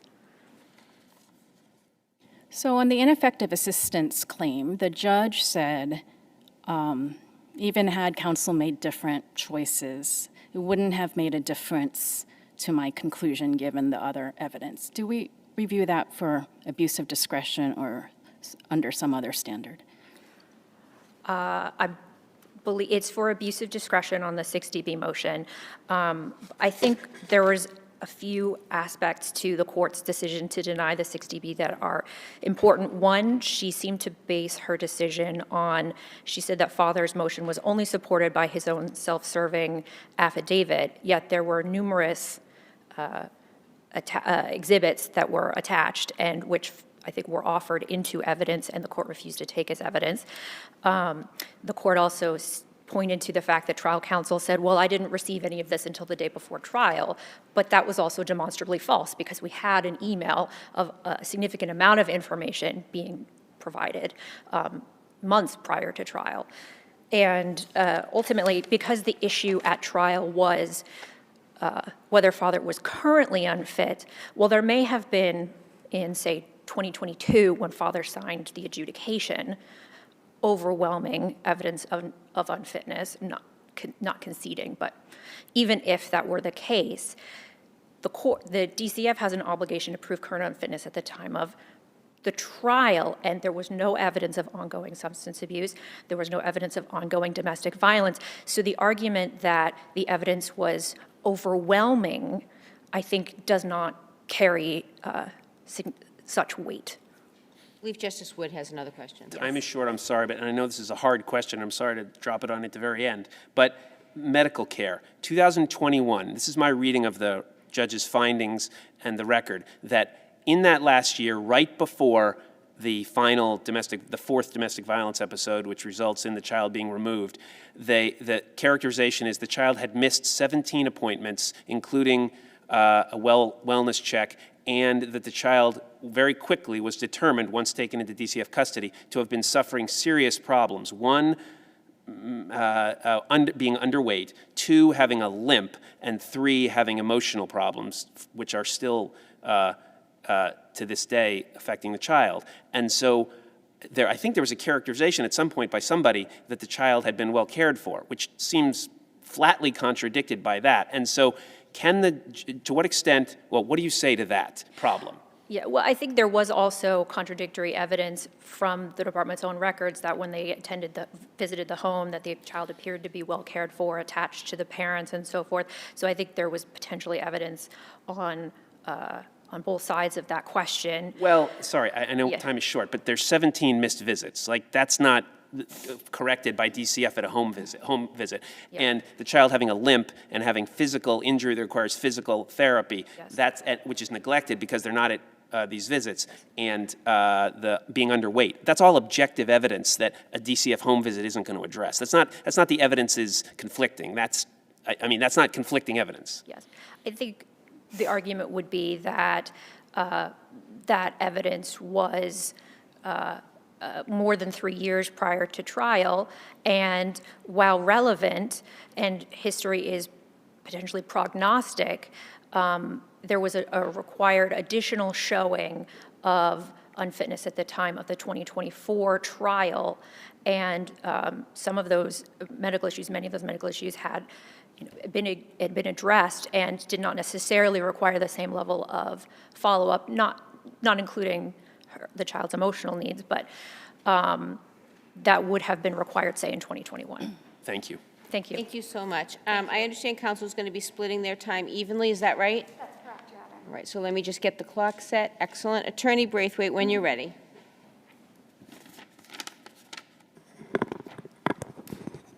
Members of the panel, may it please the court. I'm Kristen Braithwaite, Assistant General Counsel for the Department of Children and Families, and I am asking you to affirm the trial court's denial of father's motion for a new trial, as well as the trial court's decree terminating father's parental rights. Father is a violent man, and the years child spent in his care were spent bearing witness to his violence. He struggled with addiction, and he engaged in criminal behavior right up until almost the eve of trial. Yet his testimony reflected he was either wholly unwilling or wholly unable to take responsibility for any of his actions. He denied the presence of domestic violence in the face of extensive evidence to the contrary. He led police on a high-speed car chase through a school zone, ultimately crashing into a barrier in front of the police station, and he blamed in testimony this incident on a car malfunction. He repeatedly denied and downplayed drug addiction to the court and the department, yet he admitted to a years-long opiate dependence while he was in rehab. And he denied the ongoing nature of his relationship with mother despite overwhelming evidence demonstrating that it persisted, including mother's name remaining on the lease, mother's cat remaining in the home, and an enmeshment involving financial and transportation support. Can I pause, jump in? So breaking that down one piece at least, Yes. substance abuse. Yes. It seems to my reading of the record, he seemed to make the clearest progress on substance abuse. As I understand the record, from the broad strokes, from the day that the child was taken away from them in August 2021, there's about a 5 or 6 month period of what I think he admits to darkness and heavy drug use. And then, I think that's fair, and then mother and father together go into treatment. There's a 8-day detox program, and then from my reading, father starts using substance abuse counseling and urine screens right up to the date of trial. And I think it's fair to say, with the exception of the Suboxone, there is no evidence. There's 2 potential relapses, one of which he argues is a false positive. But broadly speaking, so one undisputed relapse, which is, I think, March, very close in time to the beginning of treatment. Broadly, over the next 2 years or to trial, he's clean, verified by urine screens. It seems to me fair to say, from all of that, I take away from that he had confronted and largely controlled his substance abuse problem. Fair or not fair? Both. So I would agree that substance abuse was probably the least significant issue that the court was addressing in the constellation of factors that it looked to determine unfitness. But I do think there are some noteworthy pieces to mention here. The first is father at trial testified that he'd really never had much of a problem with substances, despite earlier admissions of that years-long dependency. And also he reported to a police officer that he had taken crack the day prior, and he later denied that. And another very important piece is he was misusing his Suboxone throughout the duration of this. He was on a particular plan where he was intended to take higher doses of Suboxone. He chose to take smaller doses, he reported, because he felt that that was what was helpful to him as needed. I think it's highly relevant that the record reflects reflected father was pulled over with Suboxone and drug paraphernalia, including burned Brillo, and the paraphernalia that could be used to smoke Suboxone or abuse Suboxone if you wanted. That in and of itself does not mean that father's substance abuse was ongoing at the time of the trial, but father refused to take accountability for any of these. So rather than say, this was a mistake I made, rather than say, I should have used my Suboxone properly, he continued to insist it was not his fault. He continued to insist that he knew better. And a big part of the court's concern was that father's refusal to take accountability or be transparent about any of his challenges made it very difficult for the court to credit really anything he said. So to the extent he said that one of his relapses was a false positive, it was not clear whether that was verifiable. Father was repeatedly denying things that the evidence made clear were there. So I do want to confirm, I agree that substance abuse is not the crux of this case, but the crux of this case really is father's years-long refusal to acknowledge his own challenges and attempt to ameliorate them so that he could be a safe parent for this child. Could I ask one more respond? Of if you course. could respond to your opponent's answer to my question about acknowledging domestic violence as a problem. She cites the 4-hour DV class and the 10 classes of anger management roughly 2 years after the fourth episode. And if we accept, and I guess I would ask you to sort of accept that the fifth one, the one with the, maybe it was brush, a scratch of the brush, is at least the evidence is confusing. Okay. So there's been no concrete evidence, that's the hypo. There's no concrete evidence of domestic violence for 2 years after the child is removed. So the biggest challenge there, well, so I want to say, I think, two-part answer. The first is a very simple one, which is that the court credited that father did engage in some amount of domestic violence treatment, and so that part was clear. But the law in the Commonwealth is clear that engagement in services does not render a parent fit when that parent fails to derive any benefit from those services. Now, while it is absolutely the case that there was not evidence of egregious domestic violence, the kind that resulted in mothers' physical injuries that exceeded sort of what we would expect from something that was like this. There was the scratch on the face. I recognize that was smaller. I think the larger issue with the domestic violence is that father testified there was no domestic violence. Father testified that he did not punch grandmother, but in fact she ran into his fist, and that was why she was lacerated and bleeding. Father testified that he never physically assaulted mother, despite the fact that mother was screaming in a neighbor's door, begging for help, and father was found hiding in a crawl space. Mother had bruises, she had bleeding, she had injuries visibly consistent with her claims of abuse. And not only that, I would also just draw the panel's attention to the fact that throughout the records you could see mother and father tended to be forthcoming initially after events. So father did admit to some of these behaviors in the moment. He would say to a police officer he got mad. And then at trial he said that never happened. And so in the Commonwealth we look at that as evidence of ongoing unfitness. If the father is not willing to take responsibility or even acknowledge that this happened, then he's not safe to return a child to.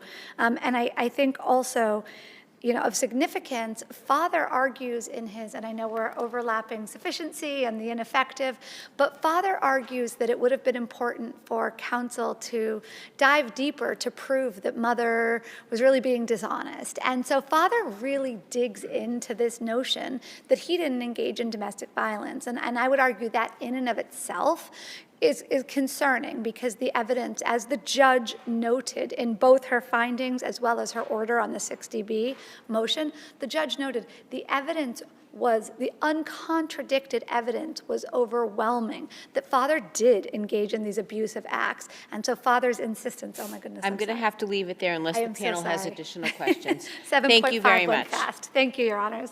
Attorney Shokier.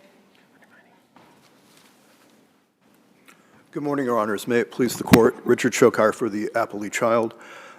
She asked this Court to affirm the orders and decrees terminating father's parental rights and denying the 60B motion.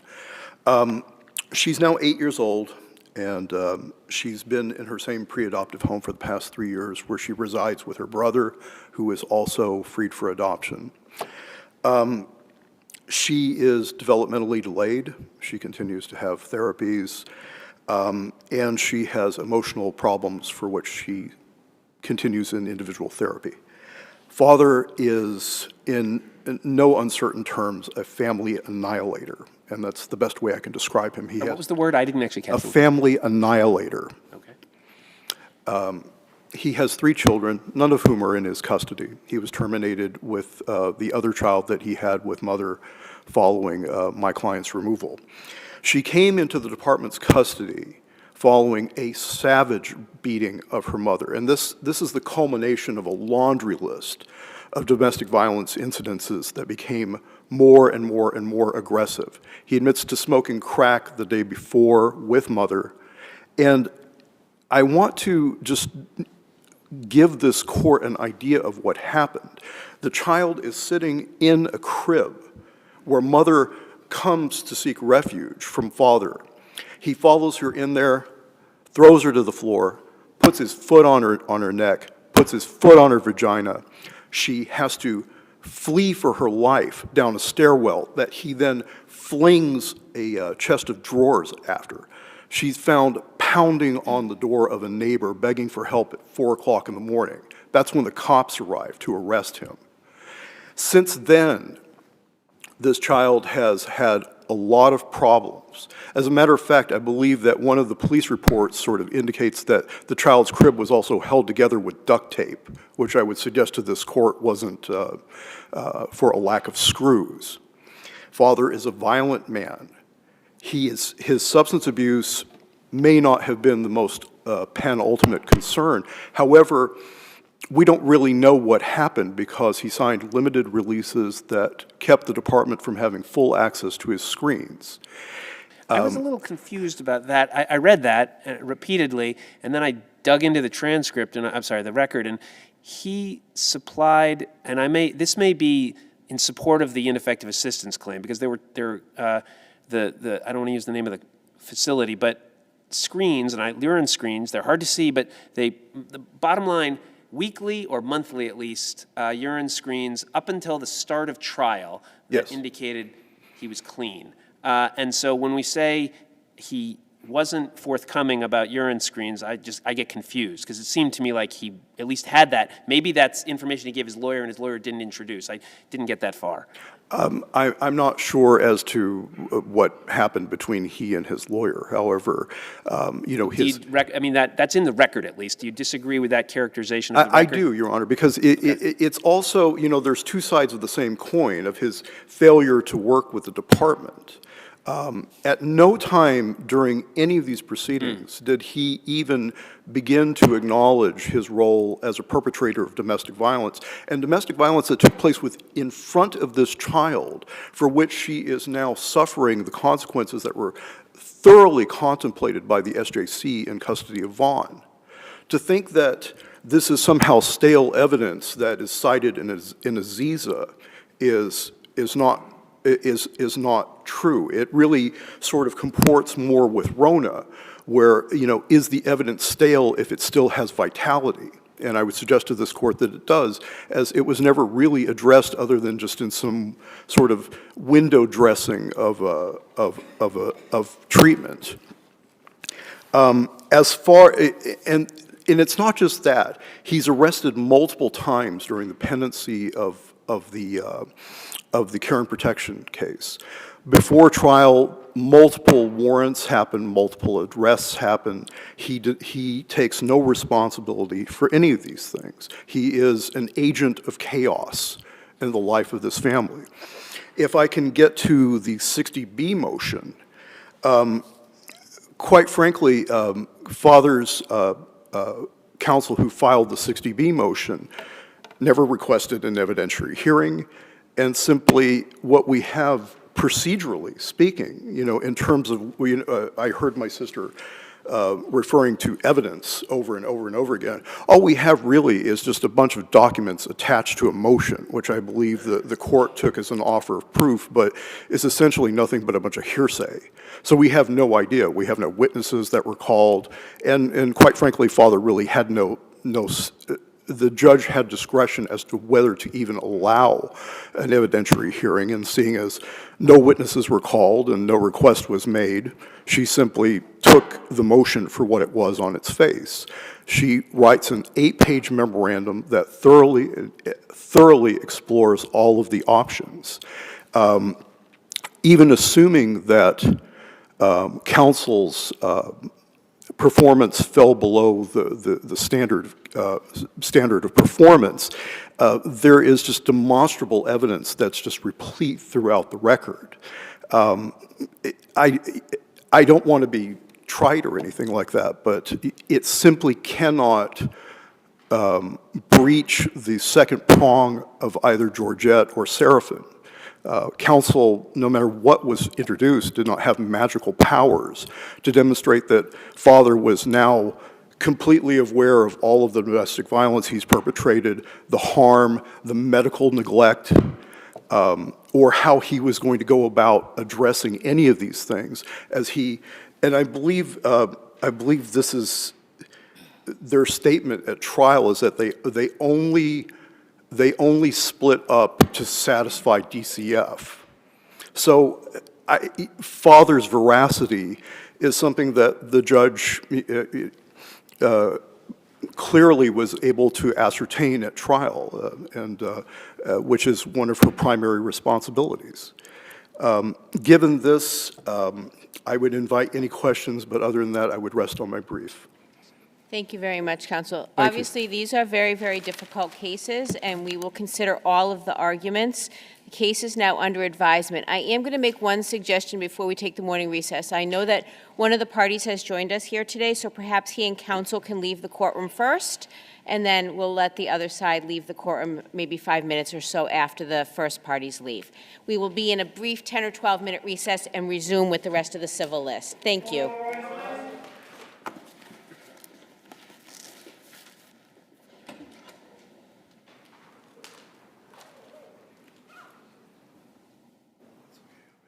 Court is now in recess.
It's still morning, right? Good morning still. Our next case is Kurt Illinger, I'm sorry if I've mispronounced that, versus State Farm Mutual Insurance Company, docket number 25P832. Counsel, when you're ready. Good morning. May it please the court. My name is Jim Grumbach. I am counsel for the plaintiff and appellant Kurt Illinger. I know you've read the briefs, but if you don't mind, the case involves a personal injury rear-end accident on December 16, 2016 in Alston. The Illingers resided in New Hampshire. They had a policy with State Farm, which was a New Hampshire automobile policy. The coverage at issue is the uninsurance or underinsurance coverage, which is on pages 13 to 16 of the policy, and the policy provides that there's a limit of $100,000 for any, quote, damages caused by bodily injury or property damage. The plaintiffs settled with the tortfeasor, Mr. Emanov. They got the tortfeasor's limit of liability of $20,000, and then they made a demand on State Farm for the limits of $100,000. State Farm refused, and they brought suit in Worcester Superior Court in January of 2021. Trial was almost 4 years later in November 24. The jury found for the plaintiff for $214,000.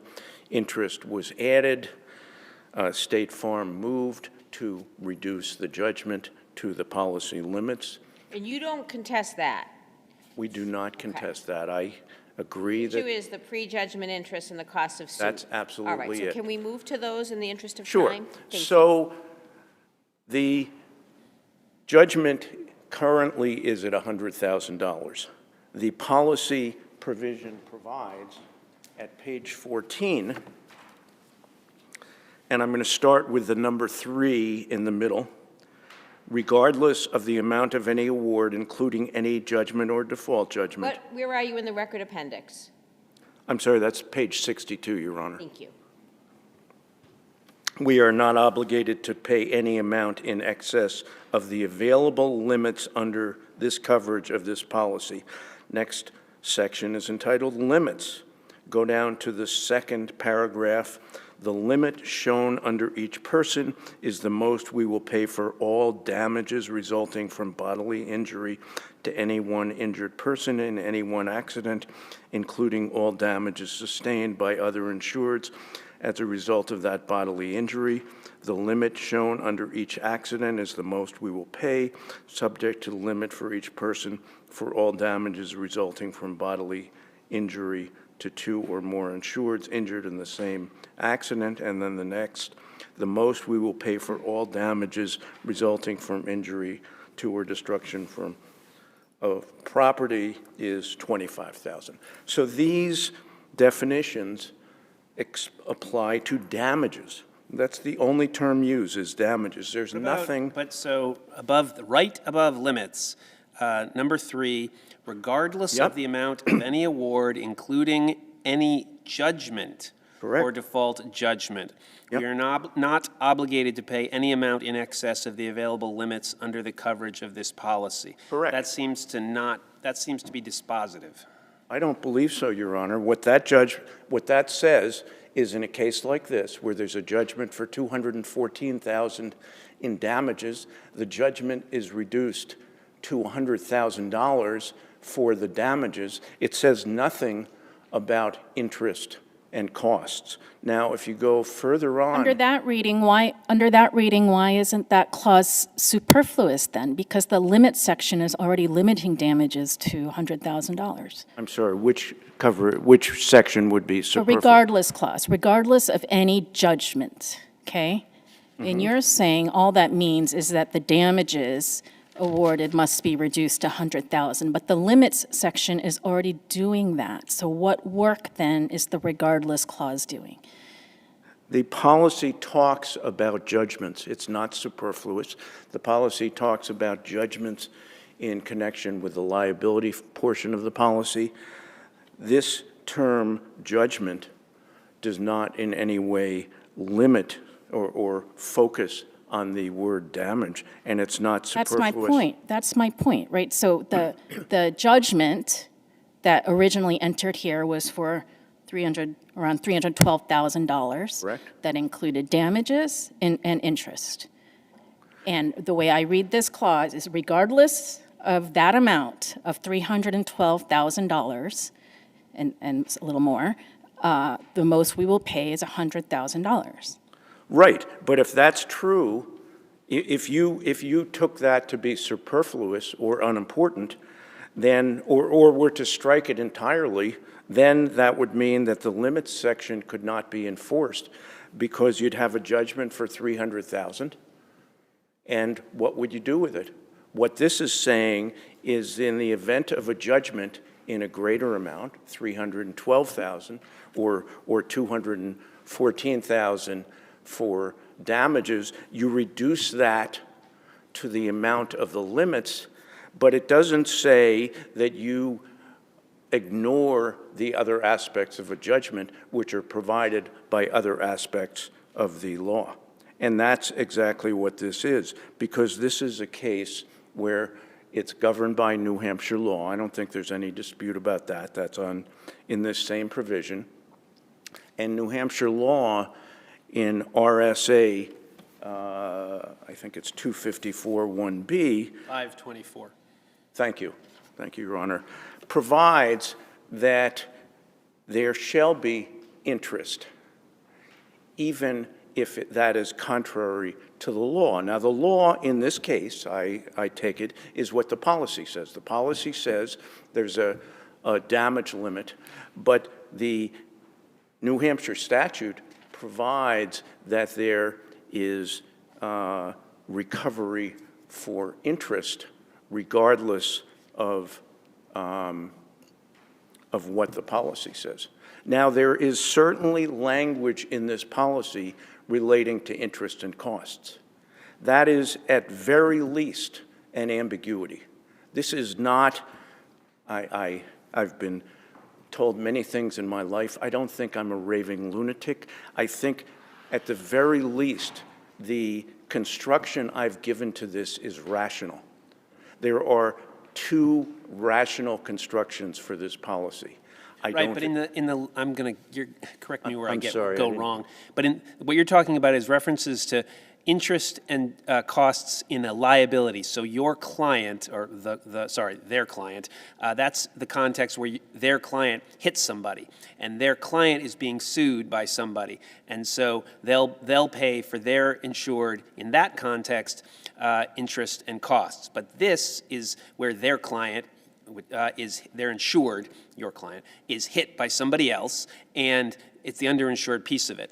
And they don't talk about interest and costs. So they know, and so I think a canon of construction tells us that we know that they know how to write that in, and they chose not to write that in. That seems like the most reasonable interpretation of that piece of it. So so what I'm saying is that argument, you have to overcome that to get my vote.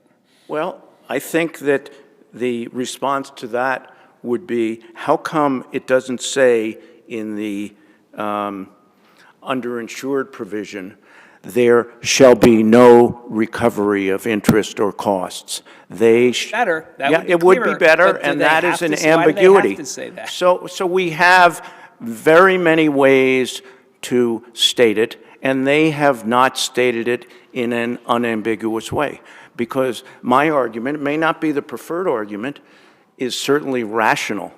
And the law is clear. I've cited a case in New Hampshire, it's the Exeter Hospital case, where, and that case also refers to insurance, where a provision is ambiguous. It's clear that the ambiguity, that the tie goes to the insured in the case of ambiguity. This is, at the very least, a case of ambiguity. I would argue it's more than... How does silence create ambiguity? In other words, they didn't say anything in the underinsured context about interest and costs. So it seems to me where they're silent about interest and costs, the most rational interpretation is we're not paying interest and costs.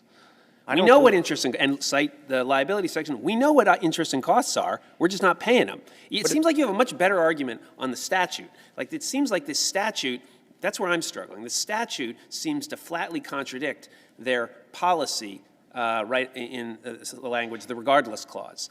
That's where I'm struggling. They seem to be flatly in conflict.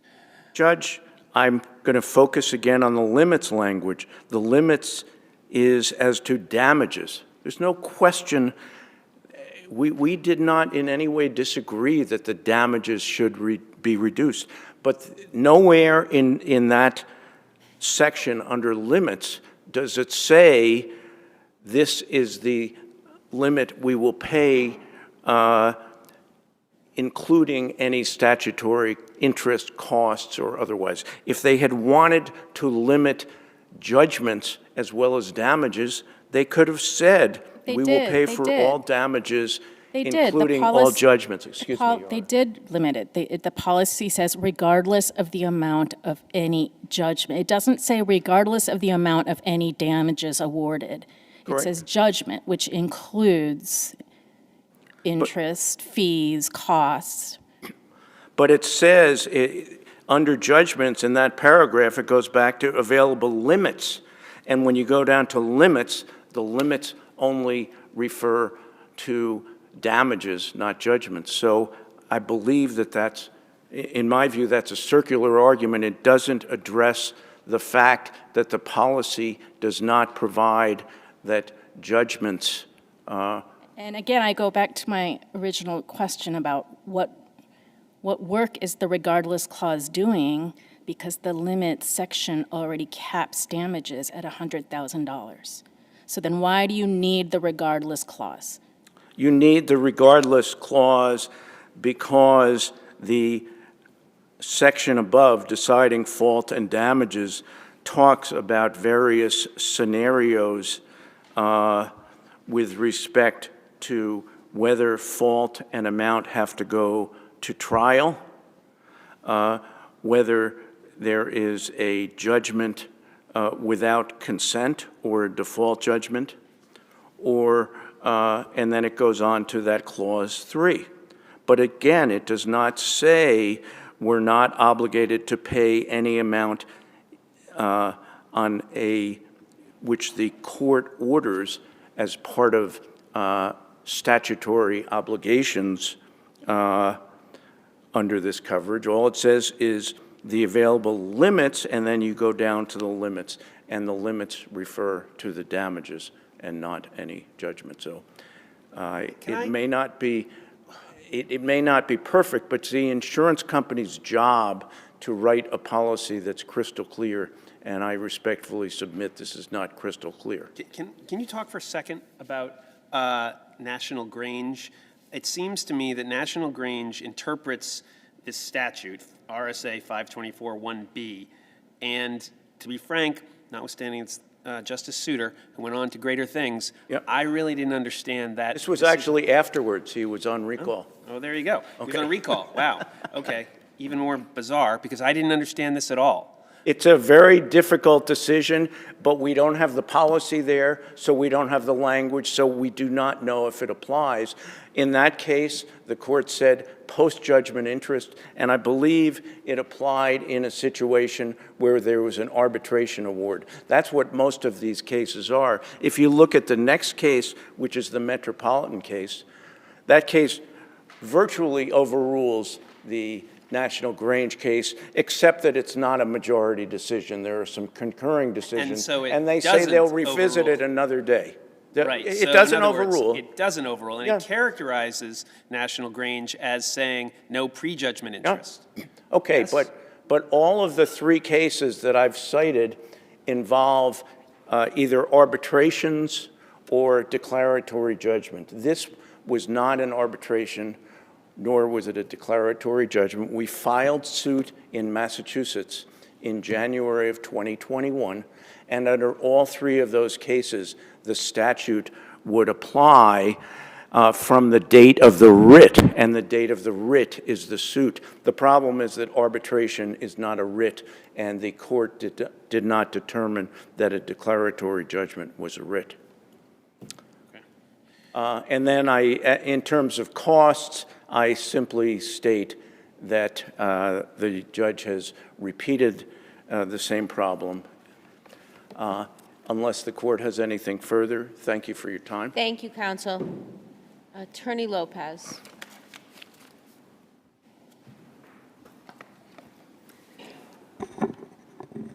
Members of the panel, may it please the court, Bridget Lopez on behalf of the defendant and appellee, State Farm Mutual Automobile Insurance Company.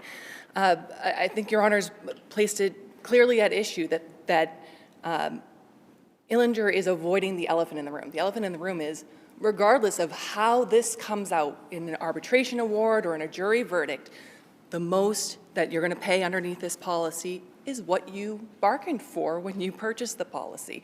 The remedy for a scenario where he got a verdict and beyond the policy limits would have been to get larger policy limits.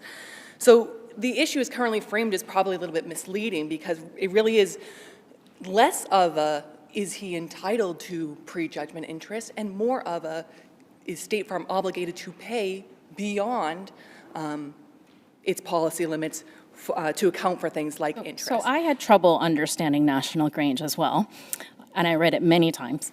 So let me give you a hypothetical. Let's say that the jury awarded $80,000 in damages, and then with interest and costs, the judgment was $125,000. Would Illinger be entitled to $80,000 or $100,000? So under National Grange, it would be $80,000 because the policy, it says that, Justice Souter says, look, let's look at the statute. The statute distinguishes pecuniary damages from interest. So we know those definitions mean something different. And then he went back to the policy and said damages as listed in the policy can't include interest. But then he said they're entitled to interest under the statute, right? So he says it can't be included in the policy, so it has to be some source external from the policy. And he says that source is this New Hampshire statute that generally awards prejudgment interest. And then for reasons I cannot understand, he says post-judgment interest.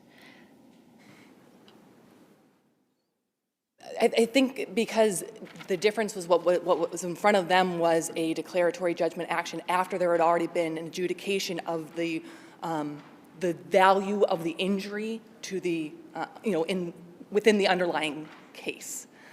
And so then this became an issue of, this really was tried as a run-of-the-mill motor vehicle case. So in my hypothetical, why wouldn't Illinger be entitled to the $80,000 damages that the jury awards plus $20,000 in prejudgment interest under the statute?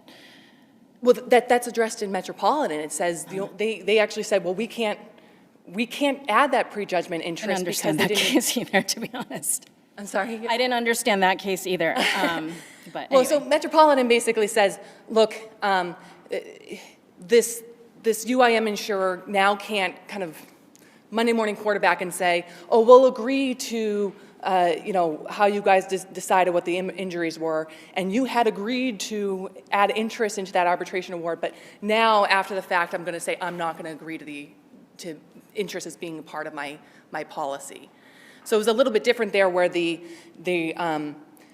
parties involved in the underlying suit had agreed that interest would be attached to that arbitration award.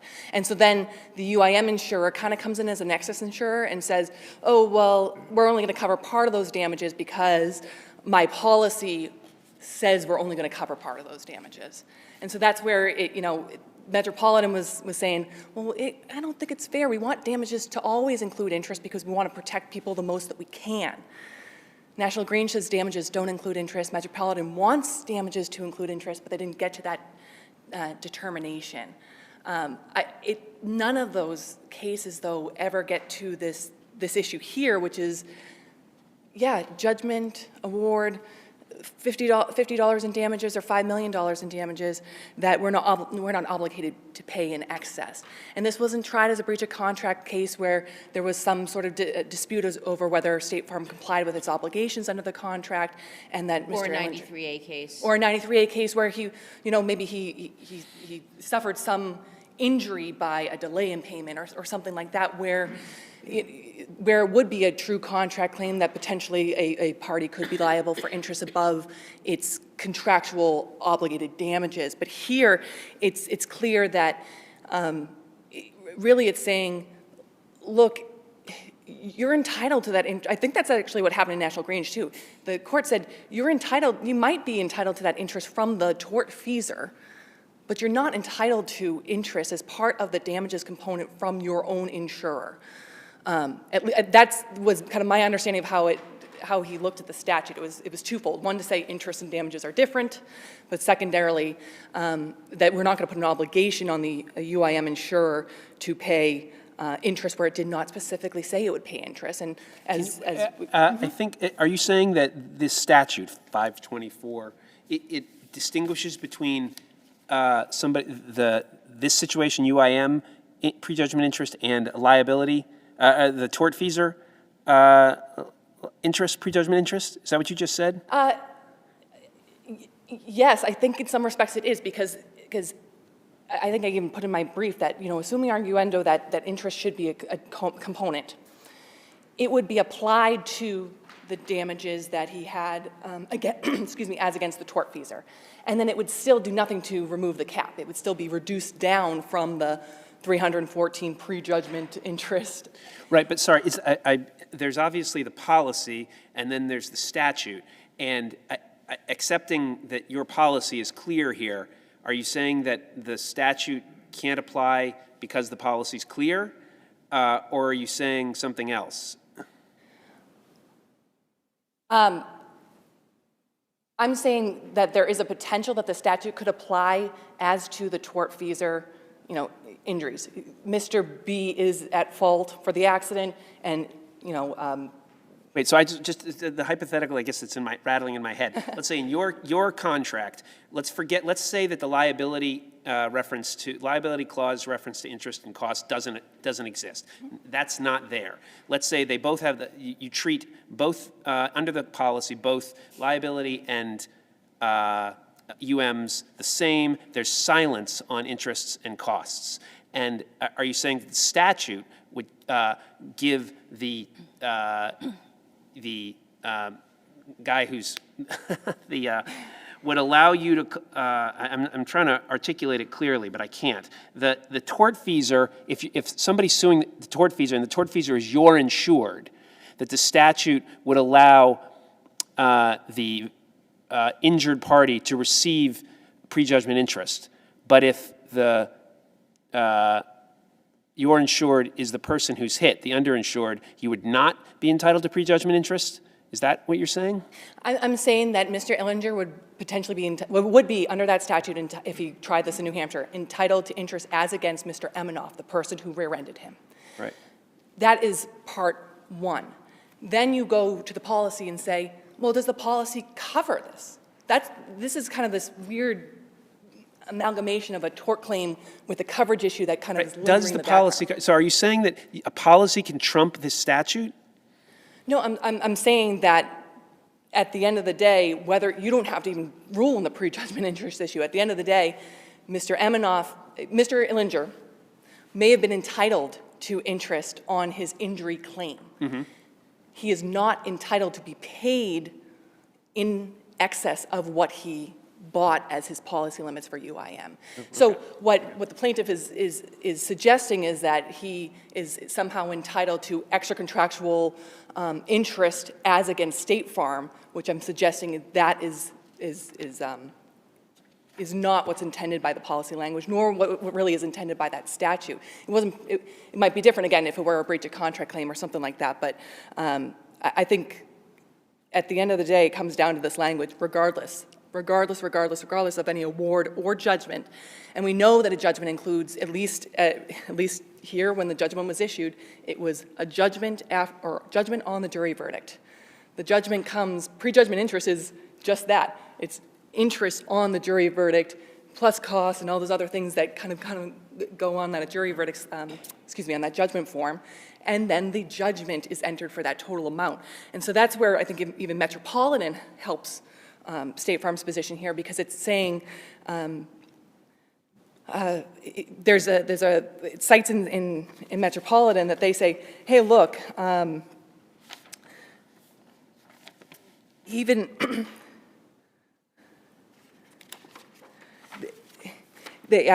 to the extent that liability assumed by the policy, or we understand that the extent of liability assumed by the policy to be limited to the policy limits. So even in Metropolitan, where they allowed for prejudgment interest under insured motorist's claim, despite it being separate from damages, it did nothing to take away the cap.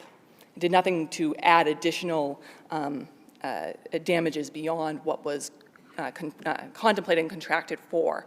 And that's really where I think both those, the only two UIM cases we could find in New Hampshire, really stand for State Farm's proposition, because I don't think Illinger has pointed out why that provision doesn't apply, why it should be stricken. I have a policy question, and I'm intentionally waiting to the end because I know we should look at the contract and the law first. But the policy question seems pretty simple, that the reason this statute exists is to prevent insurers from waiting, delaying to settle a case or go to trial.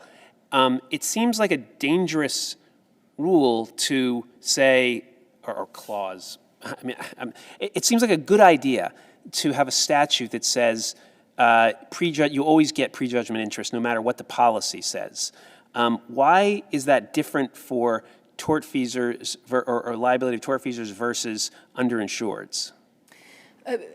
There are different policy considerations, because you can fix it. You as an insured can fix it by paying an extra $1 a month, and now I get $250,000 limits. Okay. Extra $3 a month, and now I get $500,000 limits. The policy, the public policy behind making sure there are supplemental payments, interest, costs, et cetera, under the liability provision is we don't want someone to get sued and then the award was underneath the policy limits, but now this person is on the hook for interest above and beyond, out of their own pocket. And that's why under the liability provisions, an insurer has all these supplemental payments. They're going to say, if I'm going to make you go to trial, I'm going to at least protect you if the person gets a verdict above your limit. So that's a different policy consideration than, I'm going up against my own insurance company. I decided 100 was enough for me. 100, it didn't matter if I had a wrongful death or had, or just a scratch from a motor vehicle accident. I decided 100 meant that I had enough coverage to handle any bodily injury that I may have arising from a motor vehicle accident. So as not to beat a dead horse, if there are no further questions from the court.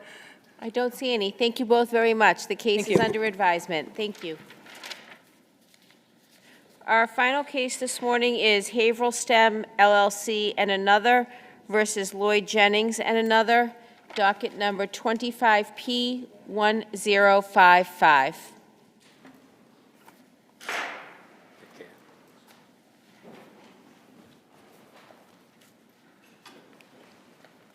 We're not dividing time, correct? For the appellee, we're not dividing time. Is that correct? That's correct. We're not dividing time? No, Your Honor. Okay, thank you. Why don't we just let counsel get settled there before you jump in?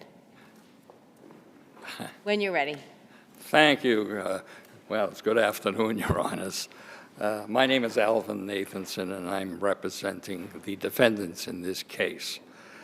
And what I will do is I'm going to make just a few introductory remarks about the case, and then I'm going to get to what I deem to be the two major issues in this case, which are very significant legal issues. One being the absolute litigation privilege, and two, the question of finality. Can you have a second judgment in violation of Rule 54A? Both very, very significant issues. But let me just give a couple introductory, because these considerations really are pertinent to the whole case. This was a multi-count complaint involving a zoning dispute, a typical zoning dispute, marijuana or whatever. Count one was for violations of the Massachusetts Civil Rights Sorry, but Act. I don't really, I'm already not following you. It wasn't about that at all from their perspective as I'm reading it. It was about this weird conversation where they say, hey, we're your new neighbors, and your clients say, we built a deck for the predecessor, and they didn't pay for it, and we're going to get paid for it. You're going to pay us, and we're going to get to keep using the deck even though it's on your property. And we're going to demand $30,000. And and they said that in a menacing tone. And they said, furthermore, if you don't pay us, we're going to destroy. I'm not using that word. That's the word in the record. We're going in the testimony that the jury heard. We're going to destroy her, and we're going to and if that requires taking her home, we're going to do that. That's the dispute that they're suing about. So, first of all, the jury found that happened. And Only as to one plaintiff, not the second, only as I don't know what that means. The jury found that conversation happened. I get what you're saying. Well, Jennings said that while Brooks was in the room. And Jennings, that's correct. Jennings said it, Jennings Brooks said did that, not. right. But there's no reasonable dispute that all happened because your client's own friend, the other fellow who was a neighbor, said, he testified that they were saying, we're going to get that $30,000 or at least from these people. And the mayor apparently knew about this too. So they're telling all these people about this. There's no reasonable factual dispute that supports, and the jury's verdict is very well supported. That's the gripe. That's the core. It's not a zoning dispute. It's that. So if you're going to characterize it as a zoning dispute, you've lost me factually. Now, it was a zoning dispute. Okay. And what happened as far as these allegations were, they were attempting to resolve the zoning dispute. The sole and total evidence was 8 meetings. Let me ask you a question. Is there any legal good faith basis for your clients to have a claim for payment about this deck? Well, against the defendants, against the plaintiffs. Can I answer that by simply stating, I've been a lawyer for 60 years, and I've never heard of anybody ever challenging somebody's reasoning for wanting to settle the case. I don't know what that means. Did they have that's not, to me, answering my question. Did they have a good faith basis for claiming that the new owners of the property had a legal obligation to pay them $30,000 for a deck that was built for the predecessor? You see, that's what you have to look at the complaint. The complaint in paragraph 29 describes these as negotiations. And why somebody wants to make a demand for a settlement has never been the subject of a challenge. And what they did in order to monetize their demand, that's where they came up with the originally $30,000. But it changed. Let's talk about the absolute litigation privilege, because I don't think you're going to answer Judge Wood's question directly. So this case has been to the court twice, and in 2023, this court issued a Rule 23 decision following the SJC decision, where you asked us to relook at the question of absolute litigation privilege. Correct. My question for you is, what additional evidence came out at the time of trial that would alter our holding in a case which I think is stare decisis for this case? Can I just back up a wee bit? I'd like you to answer my question Well, first. your answer is going to be as follows. Since Facetious, there have been 28 appellate court cases or U.S. District Court or... I've read them all. I want to know what evidence came out at this trial following the complaint, because the 23.0 was based on what was alleged in the complaint. What evidence came out differently that would cause us to change the law of the case here? Because they had these 8 meetings. What didn't come out in the what I call STEM 2 case was the subject matter of these meetings. There were 8 meetings that they had. Plaintiff had a lawyer, and plaintiff actually was the instrumentality of calling these meetings, and they negotiated. They exchanged offers. It started at 30, went up to as much as 75, dropped to 50. These are typical negotiations. They're not. Everything is typical about the negotiation until we have threats and extortion, right? It's not unusual, even if they had no legal obligation to pay them 30, they want to open their place. It's a nuisance value. I'll write you a check, leave me alone so I can move on. That's not what this case is. This case took on a completely different tone. So I want to understand, there were 8 additional meetings. Is that why you say that stare decisis from Haverhill STEM 2 doesn't apply here anymore?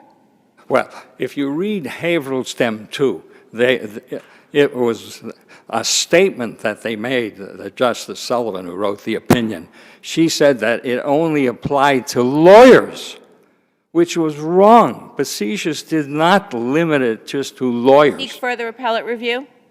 Was there further appellate review? We sought it, but we didn't get it. Right? But that doesn't mean anything. I mean, sure it does. Well, I disagree, because they may or may not have taken it. Because what happened is, after Facetious there came down a subsequent case that which reaffirmed, Justice George wrote both. Which case? The Mackey case. That's the came down in 2025. And what it did, unlike what Haverhill STEM 2 said, Haverhill STEM 2 said it only applied to lawyers, which was wrong. And 2, they said that the SJC did not adopt the restatement second tort definition for the absolute litigant. Well, we now know, based on all the cases, and again, 28 cases, of which the only one is negative, is this case, the Haverhill STEM. Can you give me a case that is factually analogous to this case, where somebody, not a lawyer, makes a statement before there is any litigation that is tortious, so it's not part of litigation proceedings, and they're not a lawyer? And because, again, if you look at Facetious... Sorry, is the question... my question is, can you cite a case that's factually analogous? It's the Facetious case. Facetious held specifically that it applies to witnesses, that it applies to parties. No. Facetious involved a lawyer. The facts of Facetious involved a lawyer, didn't they? There are dozens of cases where you have witnesses, because even the Mackey case... Excellent. Name one. I'm going to give you a quote where a witness's statement, not in the context of litigation, is covered by the litigation privilege. That's the Mackey case, because they said it applies to preliminary and also during litigation, and it applies to parties. Is Mackey a lawyer? Was Mackey a lawyer? Or whoever was claiming the privilege, was that person a lawyer? I don't remember if Mackey was a lawyer, to be honest with you. I don't think so. But there are many cases where because they adopted the restatement of tort, and the restatement of tort says it applies to witnesses, party. Hypothetical for you. What? Hypothetical. Are criminal acts protected by the litigation privilege? Are criminal acts? Yes. I don't know the answer to that, but all I know is that if you look at these cases, it says that not only are they statements made, but even if made maliciously, or, I think I know they use the word malicious, and in bad faith, they're still covered by the litigation privilege. And it's to be broadly construed. And then the other thing that the STEM 2 got wrong was the relevancy. They, first of all, misstated that in the STEM 2... STEM 2 is the law of this case, though, counsel. You No, might disagree with it. It's a 23. I understand it's not precedential value. FAR was denied. That is the law of this case. I disagree, because first of all, it came up on the present execution doctrine, which is like a motion to I've dismiss. asked you what's changed since the 23.0, and so far the only thing you've told me is that there were 8 meetings. That's right. There were Anything else? There were 8 voluntarily attended meetings where offers Anything were else? suggested. Time is ticking. Anything else? Any on the litigation privilege? Question of what additional evidence came out at trial since the issuance of our 23.0? That they, first of all, they found that the threats were only made to, against STEM, not Pinot. You know, I mean, I can go into all these conflicting little things, but the answer is the absolute litigation privilege is broadly construed, and it's designed, as Justice George said, specifically, it's more important that somebody have the freedom to speak than be curtailed at trial. Hypothetically, does that include the freedom to threaten someone's life or property? Well, first of all, they never Hypothetically. threatened property, they never threatened life. I said hypothetically. I'm trying to understand the contours. I'm looking for a limiting principle. Well, what is a well, first of all, as far as threats, and as far as I'm going to threaten to burn down your house. Is that protected by the litigation privilege? threats, yeah, depending, yes, it is covered, absolutely is covered, because what the facetious says, it's actually applicable even if in bad faith. Or, I think here actually it was, for whatever it's worth, it would burn down the deck. They did actually say that. We're going to burn down, one of them said, we're going to burn down the deck. No, see, well, see what happened about the burning of the deck? That was triple hearsay. The first judge who heard the case said triple hearsay, not a miss. There was a motion in limine that was allowed by the judge saying, don't mention that because it's triple hearsay. And he gets up and he mentions it. Judge gives a curative instruction, which I don't think was curative, in which he said at the end, it's not to be considered by the jury because it was triple hearsay. So we'll say that the jury didn't consider that. Okay, all right. Yeah. Let me also... your second argument, you wanted to reach your second argument. My second argument is the second judgment. Right. What's the harm? So I think I understand the argument. The argument is that they've already had a judgment from the verdict. And then 30 days after the judgment is entered on the docket, they file, it's actually a little bit less than 30 days, right. They file their memo for costs. And you say, oh, we've already got a judgment. This is going to create confusion in the world. And you say that, so I don't understand what confusion or lack of notice, I think is what you're saying, is this causes. And if it's less than 30 days from the judgment, what's the harm from this reason? It seems to me in the absence of a strict time limit, which is what Massachusetts has, there's a reasonableness term. So in other words, we'll read a reasonableness term, and you have to file your motion for costs in a civil rights violation case or fees and costs within a reasonable amount of time so that the other side is not prejudiced. In this case, it was within 30 days of the judgment. What's wrong with that? Rule 54A. Right, let's assume I've read that rule, and let's say I disagree with you. Let's say that the silence of that rule on this issue means that that doesn't answer the question for you. So now, that's not going to work. Answer my question. What's unreasonable? How are you prejudiced substantively? If the rule is really reasonableness, how are you prejudiced? How is your client prejudiced by this fee application within 30 days of the judgment? It's not a question of prejudice, Judge. It's a question of what is Rule 54A. Okay, so if I disagree with you, then you don't have an answer. Well, no. It's called the doctrine of finality.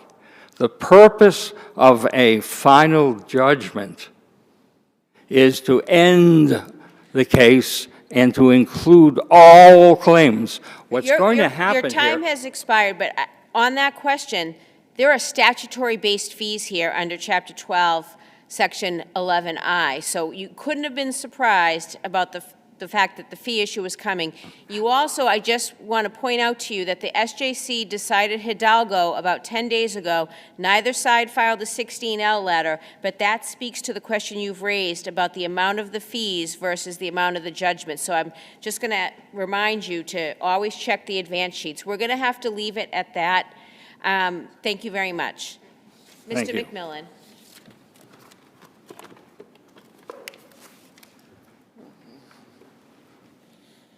Thank you, Your Honor.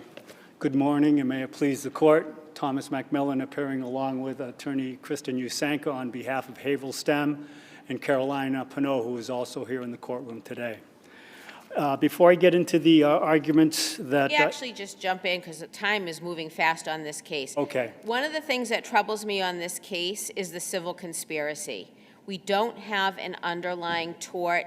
The 93A was dismissed. How do we get a civil conspiracy without an underlying tort? Well, the underlying tort is the extortion, or is the definition of the appeals court. But isn't... Well, it's not oddly extortion. enough, Massachusetts doesn't have a tort of extortion. I'm sorry, I didn't mean to trample on your statement, Your Honor. What we do have here, though, is that the coercion was used in order to gain an economic reward. They were threatening the plaintiffs that they were going to do certain things to both the property, the real estate, which is owned by HAVERHILL STEM, even though it was communicated to Caroline Pinot by Jennings and Brooks. Corporations have to do everything, obviously, through agents and proxies, and so any statement to her, particularly since she was the sole member and manager of HAVERHILL STEM, it was...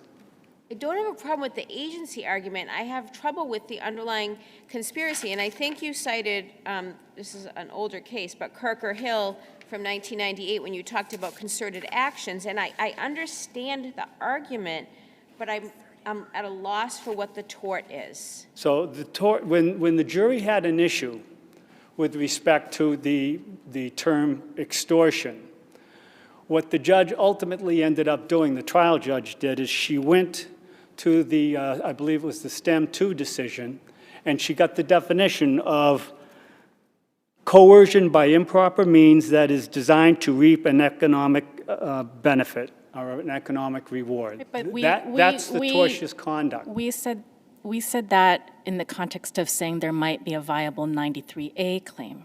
I mean, you would agree that Massachusetts does not have a tort of extortion, right? True, but Okay. again... So the 93A claim, the jury rejected, right? Yes.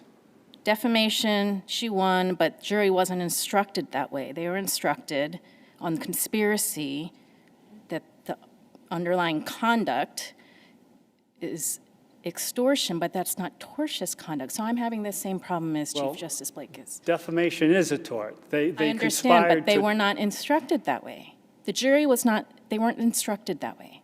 They weren't instructed that if you find that they conspired to defame her, that you can find them liable on conspiracy. They were specifically instructed that the underlying conduct was extortion. Well, to the extent that the defendant is claiming that it should have been instructed otherwise, he had the opportunity to do so, and he didn't at the time of the trial. Oh, I thought they repeatedly objected to the jury being instructed that extortion could be the basis of a conspiracy claim. They repeatedly said that because extortion's not a tort, that it cannot form the basis of a conspiracy. But it can with respect to the defamation. And on the MCRA portion of it, although Jennings was found guilty for having violated the statute, there's still a conspiracy that could exist because he was being participated by Mr. Brooks in facilitating the threat of intimidation, coercion, and so on and so forth in order to get the $30,000 or $75,000, whatever it was that they were arguing about. We heard argument from counsel that was going back and forth and was negotiations. It wasn't negotiations. It was demands by the defendants, and it was responses by the plaintiffs to try to get this boondoggle off their back. So you think, I just want to draw, because defamation is a tort that could underpin the civil conspiracy, even though the jury were not so instructed, that we can still affirm the civil conspiracy on that basis because they waived it? Well, the time for objecting to it was the time that the judge was doing the instructions. And that, but you've got to take it in conjunction with the fact that when the jury asked for a definition of what the extortion was, she gave it. And she gave the same thing that this court had found, and it had nothing to do, well, I shouldn't say it had nothing to do with extortion, but it had to, what would amount to tortious conduct. Well, it sounds like the judge made an error of law in saying, or if, back up. If the judge made an error of law in defining extortion as the basis, a possible basis for civil conspiracy because there's no tort of extortion, then the judge just made an error which led to why isn't that reversible? In other words, just because the judge told the jury, based on STEM 2, that the definition of extortion, how does that fix your problem? Well, she didn't say what the definition of extortion was. What she did was she read again from STEM 2 what the court found to be the tortious act. And that's not extortion, but it's coercion in order to gain economic reward, which was the demand for the $30,000. Do you agree, let's take the word extortion out, and I see that the coercion, the answer that the judge gave the jury to the question for the definition of extortion, forget about that. Coercion by improper means that's designed to reap an economic reward. I agree that coercion by improper means that's designed to reap an economic reward could be found by this jury on the facts given to them. Are you saying, is there a tort other than extortion that establishes? I don't believe so. Okay.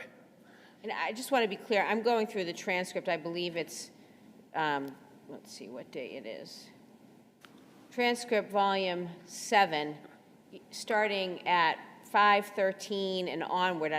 Mr. Nathanson is on the record multiple times objecting to extortion. She says, I hear you, I note your objection, but he says, it's not a civil tort nor a civil cause of action. So they were instructed that the underlying tort was extortion over objection. So I think it's preserved. And I guess you're asking us to affirm it on the theory that it's defamation. I don't know how we get there. Well, the defamation is the statements which were being made not by just one, but both defendants. I'm not saying the defamation verdict. That stands independently. It's the civil conspiracy that I'm struggling with. I mean, if they had been instructed in the alternative, that the tort could have been extortion, even though there is no such thing, and defamation, we might be in a different spot. But the two of them still conspired to get the money from HAVERHILL STEM by threatening the use of its property, the filing for permits, and Jennings was the primary and Brooks was the supporting actor in this. Right, the MCRA, the facts that gave rise to the MCRA liability. Yes. Right, that, as a matter of common sense, I totally agree with you. How can you possibly be responsible for a civil rights violation of someone's constitutional rights, but not also be responsible for sufficient tortious conduct to support a conspiracy? I get it, I agree with you, but I have to follow the law. And it would be great if there was a case that said a civil rights violation is a tortious basis for civil conspiracy, but I'm not aware of that either. And we're not allowed to use extortion, even if this is extortion. I agree. That's the pickle. It is. Okay, can you talk about pickle we've been dealing with for 5 years? Go ahead. If we were to conclude, and we haven't yet, but if we were to conclude that the verdict on the conspiracy is unsupported, does the judge have to recalculate attorney's fees? I would say no, because it's just taking one count of many that are still in existence under the complaint.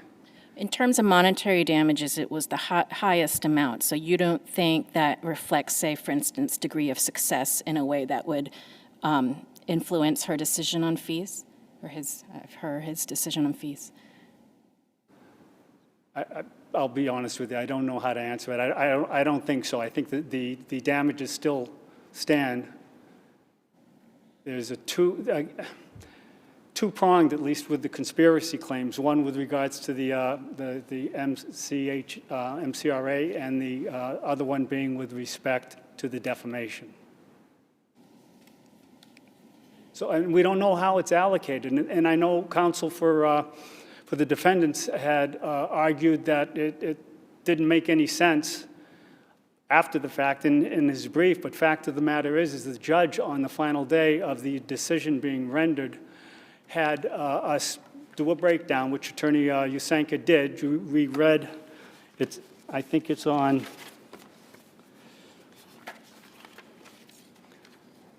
the transcript, volume 6, page 118. For the benefit of the court, I'll read it. This. 6?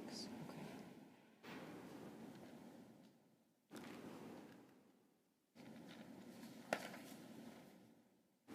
So can you address the question that your brother has raised about the timing of your motion? Yes. The timing of the motion was appropriate, and it was timely. Judge Dunnigan wrote a 15-page order with respect to the amounts which were being awarded for attorney's fees. I think she went through the case law, both of the case as well as the applicable law with respect to the timing of the request for the attorney's fees. And I think she's got it spot on. Past experiences have been that judges would usually set a time frame within which to file a claim, a statutory claim for attorney's fees. It could be anywhere from 10 days, 14 days to 30 days, and that's been my experience in the past.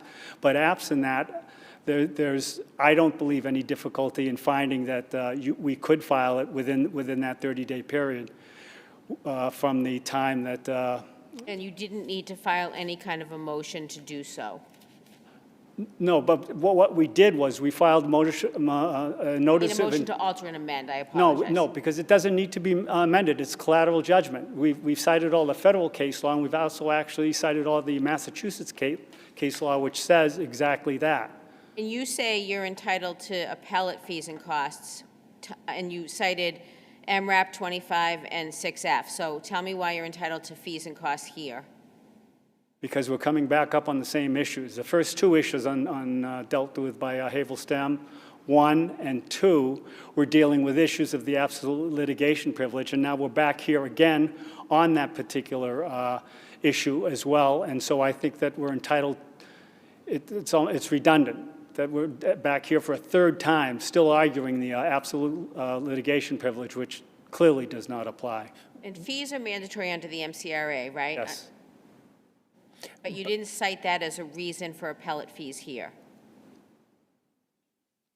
Well, an oversight, I guess, on our part, to the extent that the court requires us to specifically do that, then we'd be happy to amend our request for assessment of attorney's fees on this appeal. Well, here's my trouble with the specific question of attorney's fees for the appeal here. This is effectively, among other things, a direct appeal of the trial, and they've raised at least one issue that I think is not, has merit, which is this civil conspiracy, as we've talked about. So it seems that on direct appeal, they've raised at least one significant issue.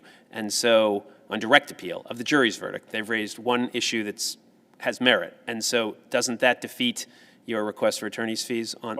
Well, first of all, we don't know how things are going to turn out. So what we have to do is anticipate, one way or the other. So if we did request it, then we would have said, well, why didn't you do it? So it's in there. However, even if they're successful on one, that's only 1 out of 5. Okay. Okay.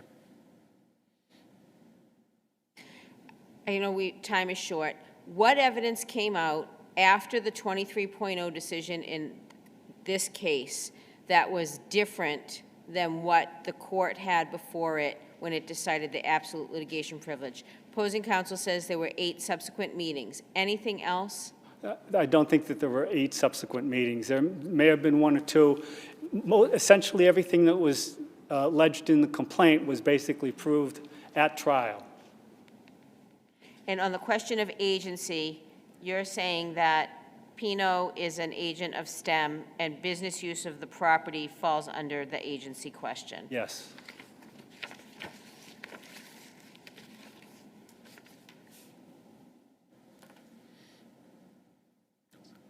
You have 6 seconds.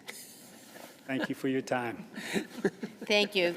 Very well briefed and argued, counsel. Thank you all. Cases under advisement. Please do not submit anything else with respect to the counsel fees. We have your papers as they've been filed. That will conclude today's list. I want to thank the clerk's office, in particular our wonderful timekeeper, our court officers, and our law clerks. We stand in recess. All right.